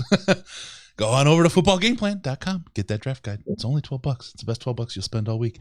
All right, let's talk about safeties really quick. Safety's a big spot of need for the Lions, and this is maybe actually the most controversial of all your rankings. So I'll do this one first.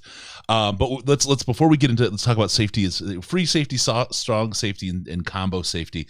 I feel like that's pretty self-explanatory, right? Yeah, combo safeties they can play either safety spot, but also can cover. Right. So they can probably be a slot corner as well too. Yep. So I want to start with the thing that's going to just get people, steam coming out of their ears. There's a ton of talk of Jaquan Brisker for the Lions. Bottom of the first round, end of the first round, we can get him, maybe 34. He's the guy. And I look in your safety charts and I see number 10 at combo safety is Brisker, and there's a whole bunch of guys ahead of him. Talk about Brisker and why is it the exceeding talent up the list of the other safeties that has pushed him down, or is there something that kind of was a little off for you about where you ranked him?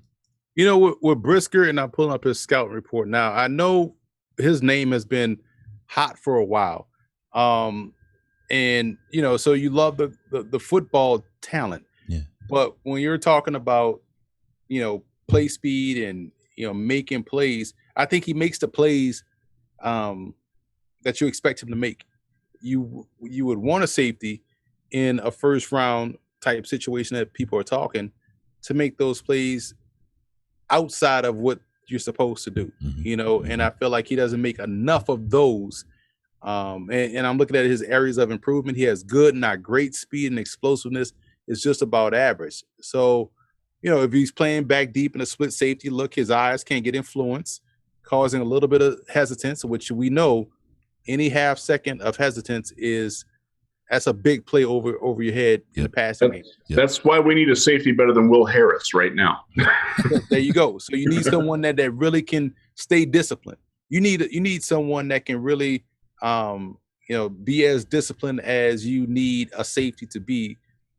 You have a lot of Jaquan Briskers already, in my opinion. Yeah. And I feel like that is why he didn't grade out as high in my ranking. All right. I think it's completely fair. Yeah. Now let me go, and I'm going to make a comparison. Sorry, Riz. I'm really loving Emery. Sorry. We usually go back and forth with the questions, and I'm just hogging all the Emery time. I just want to compare. You talk about the speed of Brisker. Kyle Hamilton ran the 40. There's a knock on him for the 40.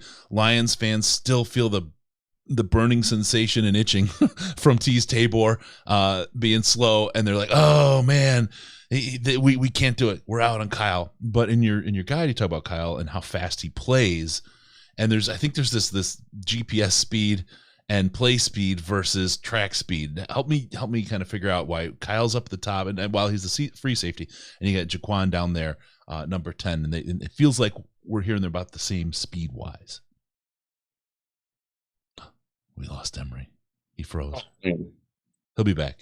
He'll be back. That was a great question. I really set that up well, Riz. I'm sorry for stealing all your good time. Play speed. Oh, here we go. All right, sorry, Emery, we lost you. We're frozen for a bit. You're back now. Play speed and instincts go hand in hand. So they're tied together. And if you can see it or anticipate it, you get over there faster. And it makes it look like you're running 4.344. Ed Reed was someone that had great instincts and play speed. Probably didn't run the fastest 40 time. I'm not saying Hamilton is Ed Reed. I'm just talking about why it looks like someone may be faster than what they ran in the 40. Mhm. And so that shows about his football IQ and his instincts, which is why he's able to get over top and make plays in any direction, to be honest. So I don't see an issue with his time speed because he plays faster than if he ran a 4.48. People are like, "Yo, yeah, that makes sense," because look at his film, But because he didn't run a 4.48 or a 4.4 flat or whatever, people will say, "Well, he's not fast." Well, I mean, look at his film. His film is showing you that he's playing fast. Right. And you didn't really see that with Tees. That's one of the things people need to separate. Because, look, again, you get scarred, right? I mean, it's PTSD a little bit for a lot of folks. And you start thinking, well, we picked slow Tees, but Tees played slow too. I mean, he was never just a superstar as far as a speed demon on the field. And we're past that now, thankfully. Evidently, Chicago isn't. I'm looking at your safety. I'm looking at your strong thing. You've got McCollum from Sam Houston State as your number 2 strong safety. Talk to me about him a little bit because I've watched some at SHSU. I didn't see that in him. So sell me on him. Yeah, because I think people focused on his brother. His brother Zion. Yeah, Zion at the corner. Yeah. But in reality, the other, the twin or the other brother, right? But he's pretty good too, and he's someone that he is an alley defender. Running downhill. He's probably more of your classic strong safety. That can come down and later boom. He gets a little bit stuck in the mud, getting fascinated with what goes on in the backfield, like most strong safeties tend to do because they're aggressive. But I love the length that he has, the closing speed when he's going downhill, when he's operating in that cone type situation from where he sees it to sideline, he can get down there and pretty quickly. And he's an enforcer over the middle of the field. So I think athletically he checks out just like his brother. And when you get someone that 6'1", can run like he did, jump like he did, so he's explosive. That's someone I think can fit in today's game at a strong safety position. For sure. Really quick, I got to talk about. There's a couple folks having a kind of rough conversation in the chat. You guys head on over to cbd.detroitlionspodcast.com. Take care of that pain, anxiety, and sleeplessness, and get your head straight. cbd.detroitlionspodcast.com. They got great stuff. Sometimes for folks who want a buzz, you get your buzz, or you can just take care of that pain, anxiety, or insomnia. cbd.detroitlionspodcast.com. It'll calm down your chat. So get over there and take care of yourself right now. All right. Had to get my read in. I had a group of people that gave me a good reason for it. All right. There's some question about Reed Blankenship. I know Riz loves Reed. Middle Tennessee guy. You have him ranked 3rd as far as free safeties go. Talk to us about him. Where do you think he could get picked up? And also after that, where do you think Hamilton's going to wind up in the draft? I think Hamilton is going to end up as a 1st round pick. I wouldn't be surprised to see someone, like Pittsburgh, like make a play for him. Now that they have Biscuit. Yeah, like Minka can now roam, and you don't have to worry about getting beat deep. You have someone that can really, play that center field. Right. But in terms of the who's the other player? Reed Blankenship. Riz is going to get a tattoo of his name on his. He was. I thought he was in last year's draft. I thought he came out last year. He was year. going to. Yeah. He is really good, man. There was 2 safeties at Middle Tennessee. Both are really good, but Blankenship is the cleanup man. This dude is excellent in terms of making sure you don't get beat deep, making sure you don't get outflanked in a perimeter run game. He is flying in the alley. He is someone that I am a big fan of. I thought he had a solid week at the East-West Shrine Bowl this year, but I like Reed Blankenship. because he's someone that helps keep you in, I don't want to say something negative about another player that unprovoked, but he is someone that won't get you beat deep. He played great against Liberty in not letting Malik get free.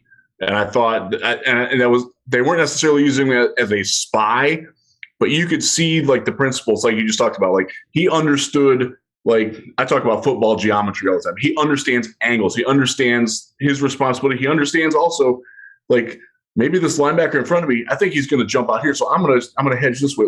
He has that, and I just love that kind of a player. Right on. That's a great way to put it, the football geometry, because you have to not only do you have to understand where the back or the quarterback or the receiver is going, you have to also know, I know my guy can't get there.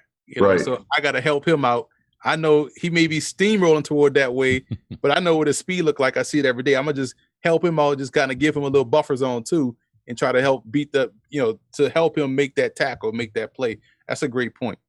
All right. Let me go over one more player. We got in the chat, Raw Detroit's asking about JT Woods at Baylor. We're not going to talk about him. You got to go to footballgameplan.com and get the guide for him, but we will talk about Smoke Monday. Do you think he's going on Thursday or Friday? You like Smoke, right? I like Smoke, man. Smoke, you need at least 3 Smoke Mondays on your team. Anything over 3, you're pushing it. It's you might get, it may be mutiny. Baltimore Ravens do a great job of towing that line of those type players.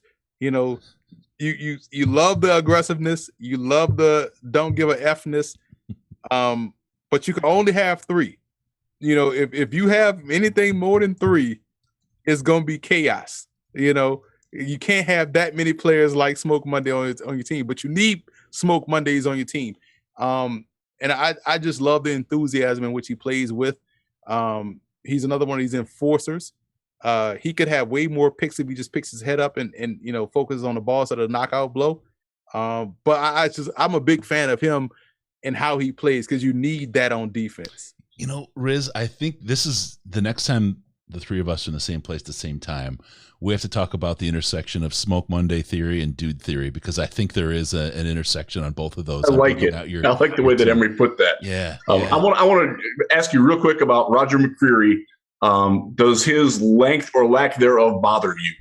Not one bit, Jeff. And it's funny because it's like, as you were watching, as I'm grading receivers, so I'm grading, George Pickens, I'm grading all the Alabama receivers, I'm grading, guys from LSU, I'm grading, Penn State receiver, Dotson, and I'm grading Treylon Burks. I'm like, wait a minute.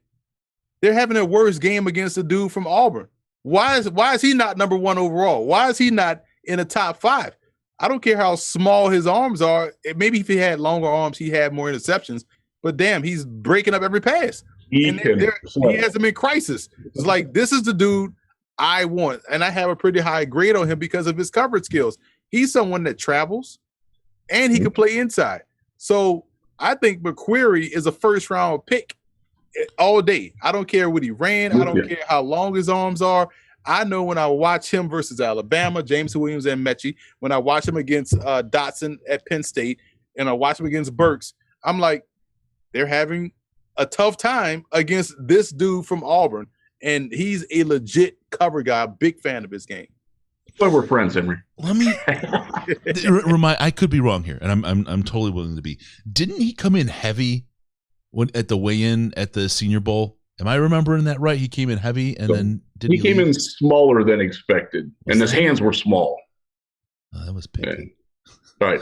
I'm going to ask you an obligatory question about a specialist. Would you ever draft a punter, and why wouldn't it be Matt Araiza? Oh, listen, I would draft a punter over a kicker, because I know a punter is defense.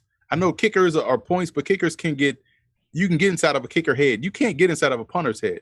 Their psychology is that of a defensive player. I would take a punter because field position is a thing. The fact that you got sky kicks that they can really hang up there and force you to fair catch. They can help flip field position. That's a legitimate defensive weapon. And I know McPherson is a big reason why the Bengals were in the Super Bowl. But you hope his psyche is okay. You hope that about every kicker. Because I would have taken Aguayo because he was making all those clutch kicks, and then he gets to the league and he can't get out of his own head. So punters, you never have to worry about. I'm taking a punter in a draft. If one meets the criteria, like a Matariza does, that's the one I'll draft. All right. There Good you to go. know. See, I need to get Emery hooked up with my neighbor. He was a punter at Georgia Tech, and he gave up and went to school. He should have been in Emery's draft list. My God, that maybe next year I'll add specialists in there, but that'll be pushing it great. And like, then you get a whole lot more. I will notice people like if everybody like the dude from Penn State this year who was disrupting the Senior Bowl practice because he was punting the ball so dang far. Like, okay, I like that guy. Like, I can make that work. I would easily cheat punters and just allow who has the highest, punt average. That's number one right there. So. Well, Emery, I appreciate you. I appreciate your coverage. I appreciate that you were out there with us in the rain, the downpour of the Senior Bowl. Didn't cover from the hotel room. You were right there, getting it done. That's the way you do it. Love it, man. Appreciate it, and absolutely love having you on the show. I want to do this more often if we can, because Riz has to be able to talk to you more. He doesn't get to talk to you enough, and I stole all the Emery thunder today. We'll bring you in after the draft sometime in the summer, maybe, and review what we've talked about and what we've got, because you are the resource for undrafted free agents. Because with over 1,000 players in your guide, there's only a third of the players that are in there are going to get drafted. But I know I will be using it when I'm like, who's this guy? Like Miles College? Really? Is that really? I truly don't believe that exists. I think you made that player up. Well, and I told Emery we're going to use the guide as the picks come in. And Emery says, it'll be Emery says, for just about every pick out there, but it's quality stuff. And so we will be reporting what Emery says during our draft show. So be sure about that. Emery, love it. Love having you on, man. Thank you so much for coming in and spending an hour with a little over an hour. We kept you way too long, my friend. So thank you. We were very appreciative of your time. I appreciate you guys, man. And yeah, let's do it again after the draft. Can't wait. Good deal. Cannot wait. Emery Hunt, don't forget footballgameplan.com. Get that draft guide right now. It's the best. It's $12. It's a cup of coffee from Starbucks nowadays, right? It might be $24 for the coffee. This is still $12. Go up there, get that right now. It's some of the best draft materials you will find. And do people get access to the old stuff when they get the new one too? Yeah, they could buy it. It's footballgameplan.com/2022 draft guide. So if you want to get the old draft guide, 2021, 2020.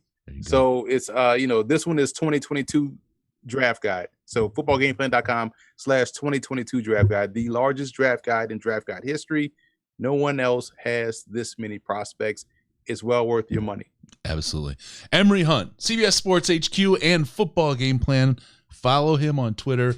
Football Game Plan is his Twitter. Go get him and follow him and have fun. He is one of the finest people you will meet. I talk about all the great people we've met since we started doing this show almost 8 years ago now. And Emery is one of the good guys. So make sure you get him in there. Emery, thank you so much, man. Really appreciate you having you on the show. Appreciate you guys. All right, you too, man. We'll see you. All right. All right. Emery Hunt, bringing it. Bringing the heat. I love that. Okay, really quick, we want to talk about, we got two more things we want to hit. The first one is we're going to 4K. We're going to do this. It's an expensive proposition to make this happen. We're using Super Chat because the audio listeners, they don't care. They don't see us.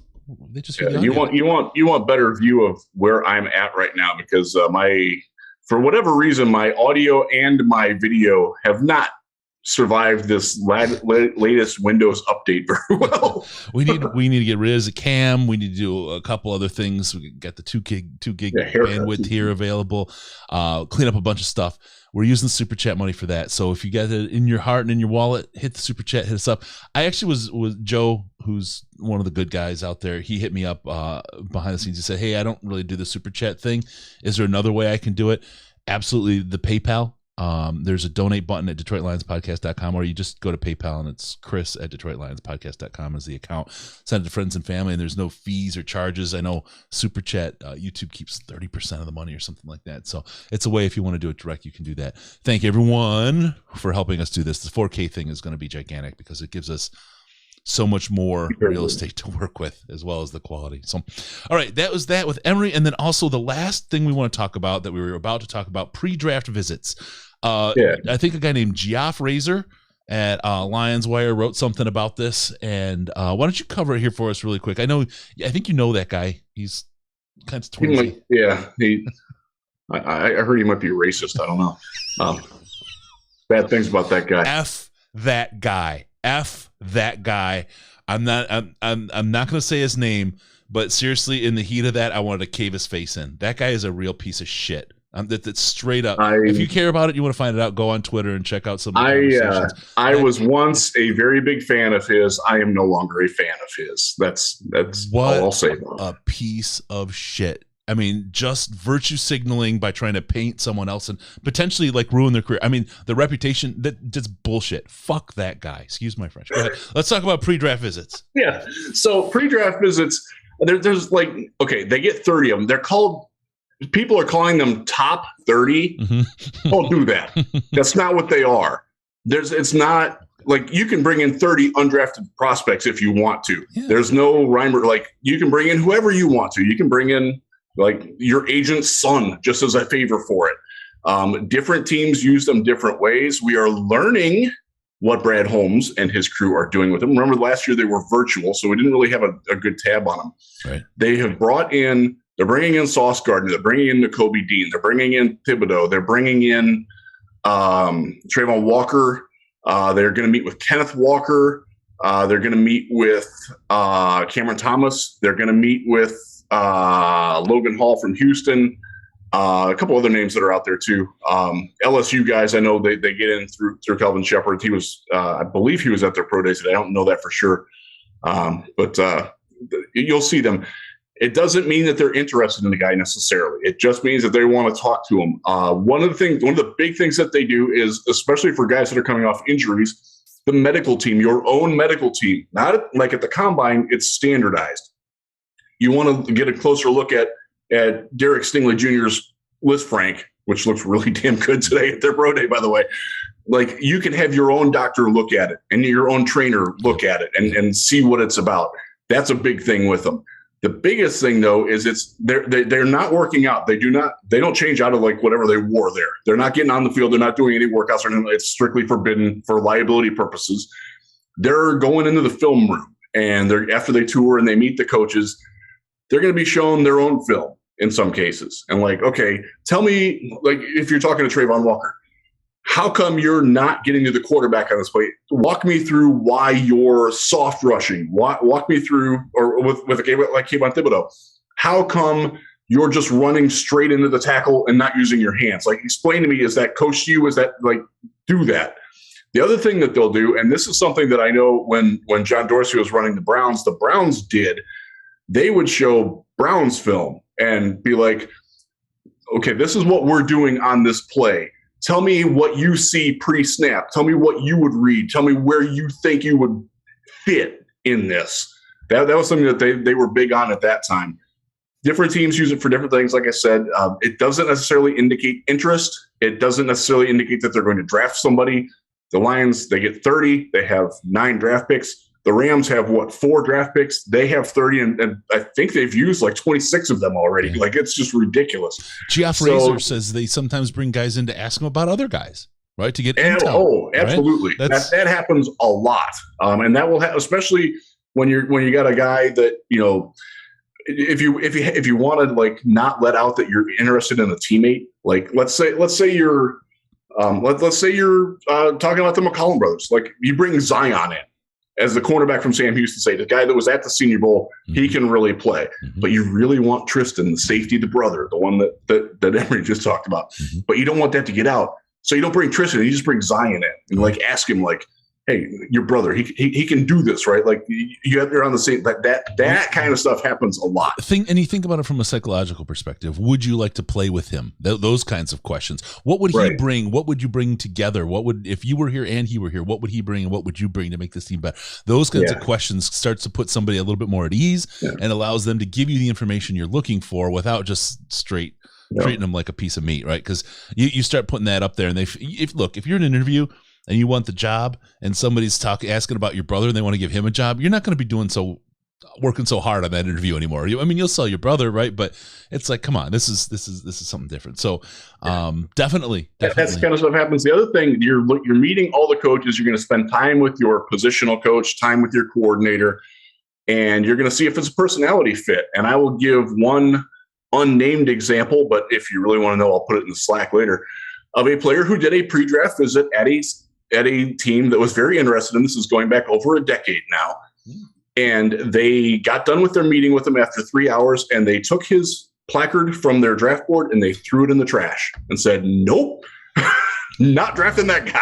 Wow, that's crazy. And it wound up being a good decision on their part too, there you go. because he just didn't fit what they were trying to do. Didn't mesh with their coaches at all. Like we can't coach this guy. And it's not the Lions, by the way. And that's how the Lions got Andre Ware.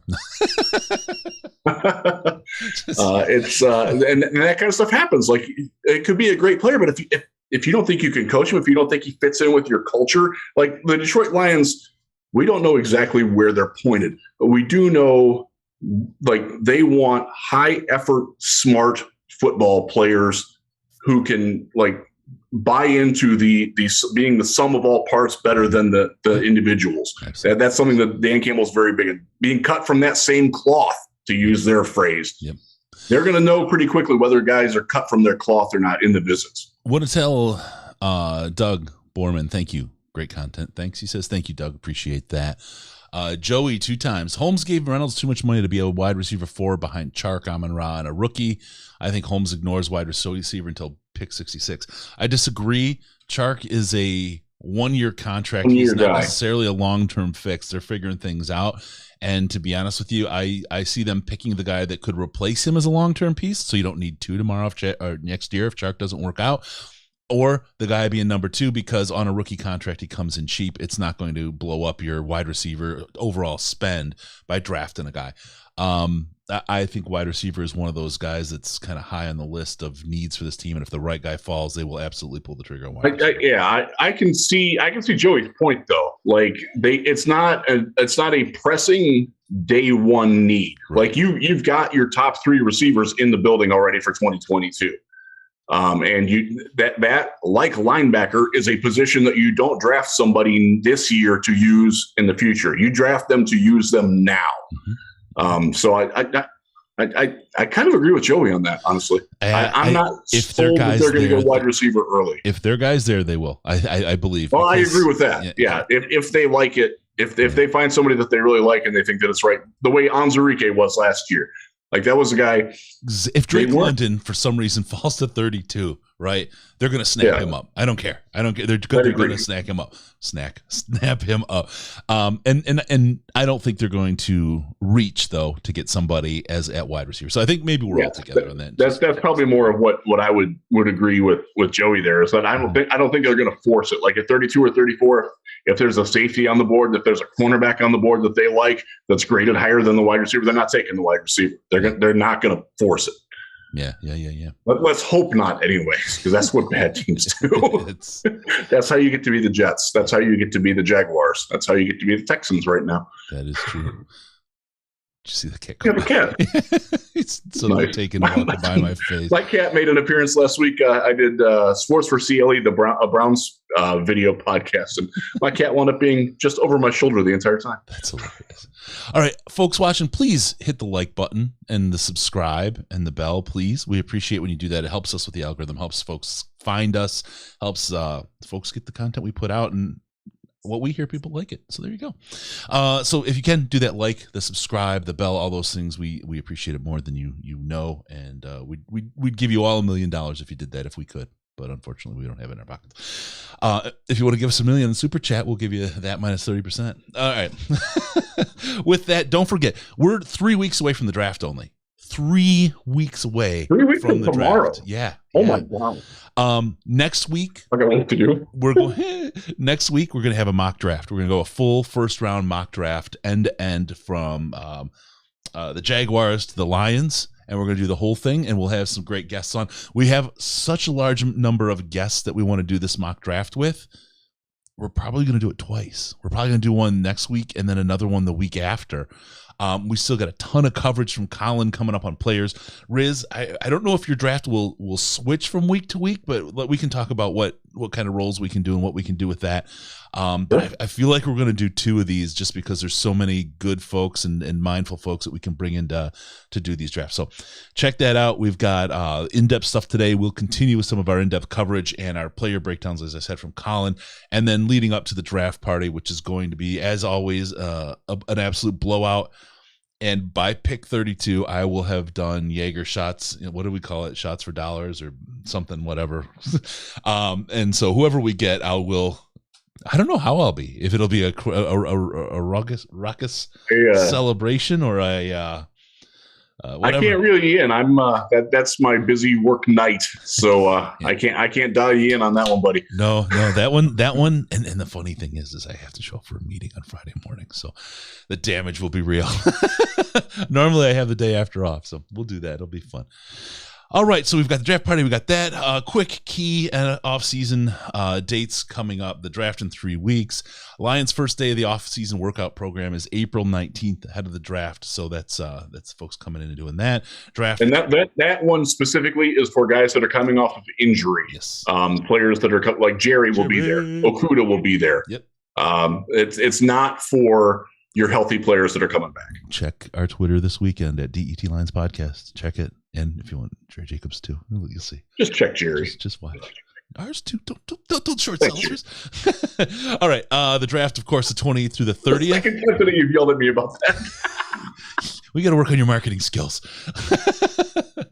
May 24th and 26th, or through the 26th, June 1st through 3rd, and June 13th through the 16th of the Lions OTA workouts. There will be a combination of Riz and I there doing things, maybe together, maybe apart, but there'll be a lot going on. You may see us in that room together. We don't know. All kinds of crazy things are going to happen. OTAs are then. Spring League meeting is the 23rd for the 25th. We'll get Blandino in after that to discuss the rules changes. Yeah, they will have the rule changes finalized for that one. Yep. And June 7th through 9th, mandatory mini camp, and then it's a long, slow summer until training camp. But I think on around the 12th, we'll know when the training camp party is and all that kind of stuff. So stock up. It's going to be a good time. We got a lot of fun ahead. Yeah, check it out. We got some good stuff this weekend. I mean it. You guys are going to it's going to blow your mind. It's going to blow your mind. Nobody's done it. Like always, Riz. Nobody else has ever done it. Not in this biz. Don't forget about us on Patreon, patreon.com/Detroit Lions Podcast. You get access to the Slack where they know what's coming. They know what's going on and where it's hit. They're actually in on it. They got. So anyway, patreon.com/Detroit Lions Podcast. Head on over there and you get access to the Slack. When you do at least $5 a month in the donation, you get access to the Slack. It's the most intelligent Lions chat on the internet. Also follow us on Twitter, especially when you see what's going on this weekend, at DET Lions Podcast, DET Lions Podcast. And as you see spelled there, at Jeff Risden. See, I'm pumping him. I should just stop. Just stop altogether. At Jeff Risden, give him a follow and watch him get yelled at and called a racist and all kinds of other stuff that goes on Twitter. Give us a call via Skype at Detroit Lions Podcast, all one word, undeservedly. And I mean that, undeservedly. It was just a lunatic. The guy's a lunatic. It's not my fault you can't read, John. Yeah, God. What a dope. And he said it was a tweet. He doesn't even know what he's talking about. He's like in love. He may have been drinking. Call us on the Lions line at 929-335-4667. It's 929-33 Lions. I got that backwards, guys. Be sure to go to DetroitLionsPodcast.com. Subscribe to the podcast because Riz wants you to do what? I want you to come into my unencumbered ear holes automatically. That's right. They're the best kind of ear holes. Thank you for tuning in. We're going to see you next time on the Detroit Lions podcast. Remember, no pants, no toasters, no hot tubs. No problems, baby, because we're your Detroit Lions and Reddit connection. Thank you all for tuning in. We'll see you soon.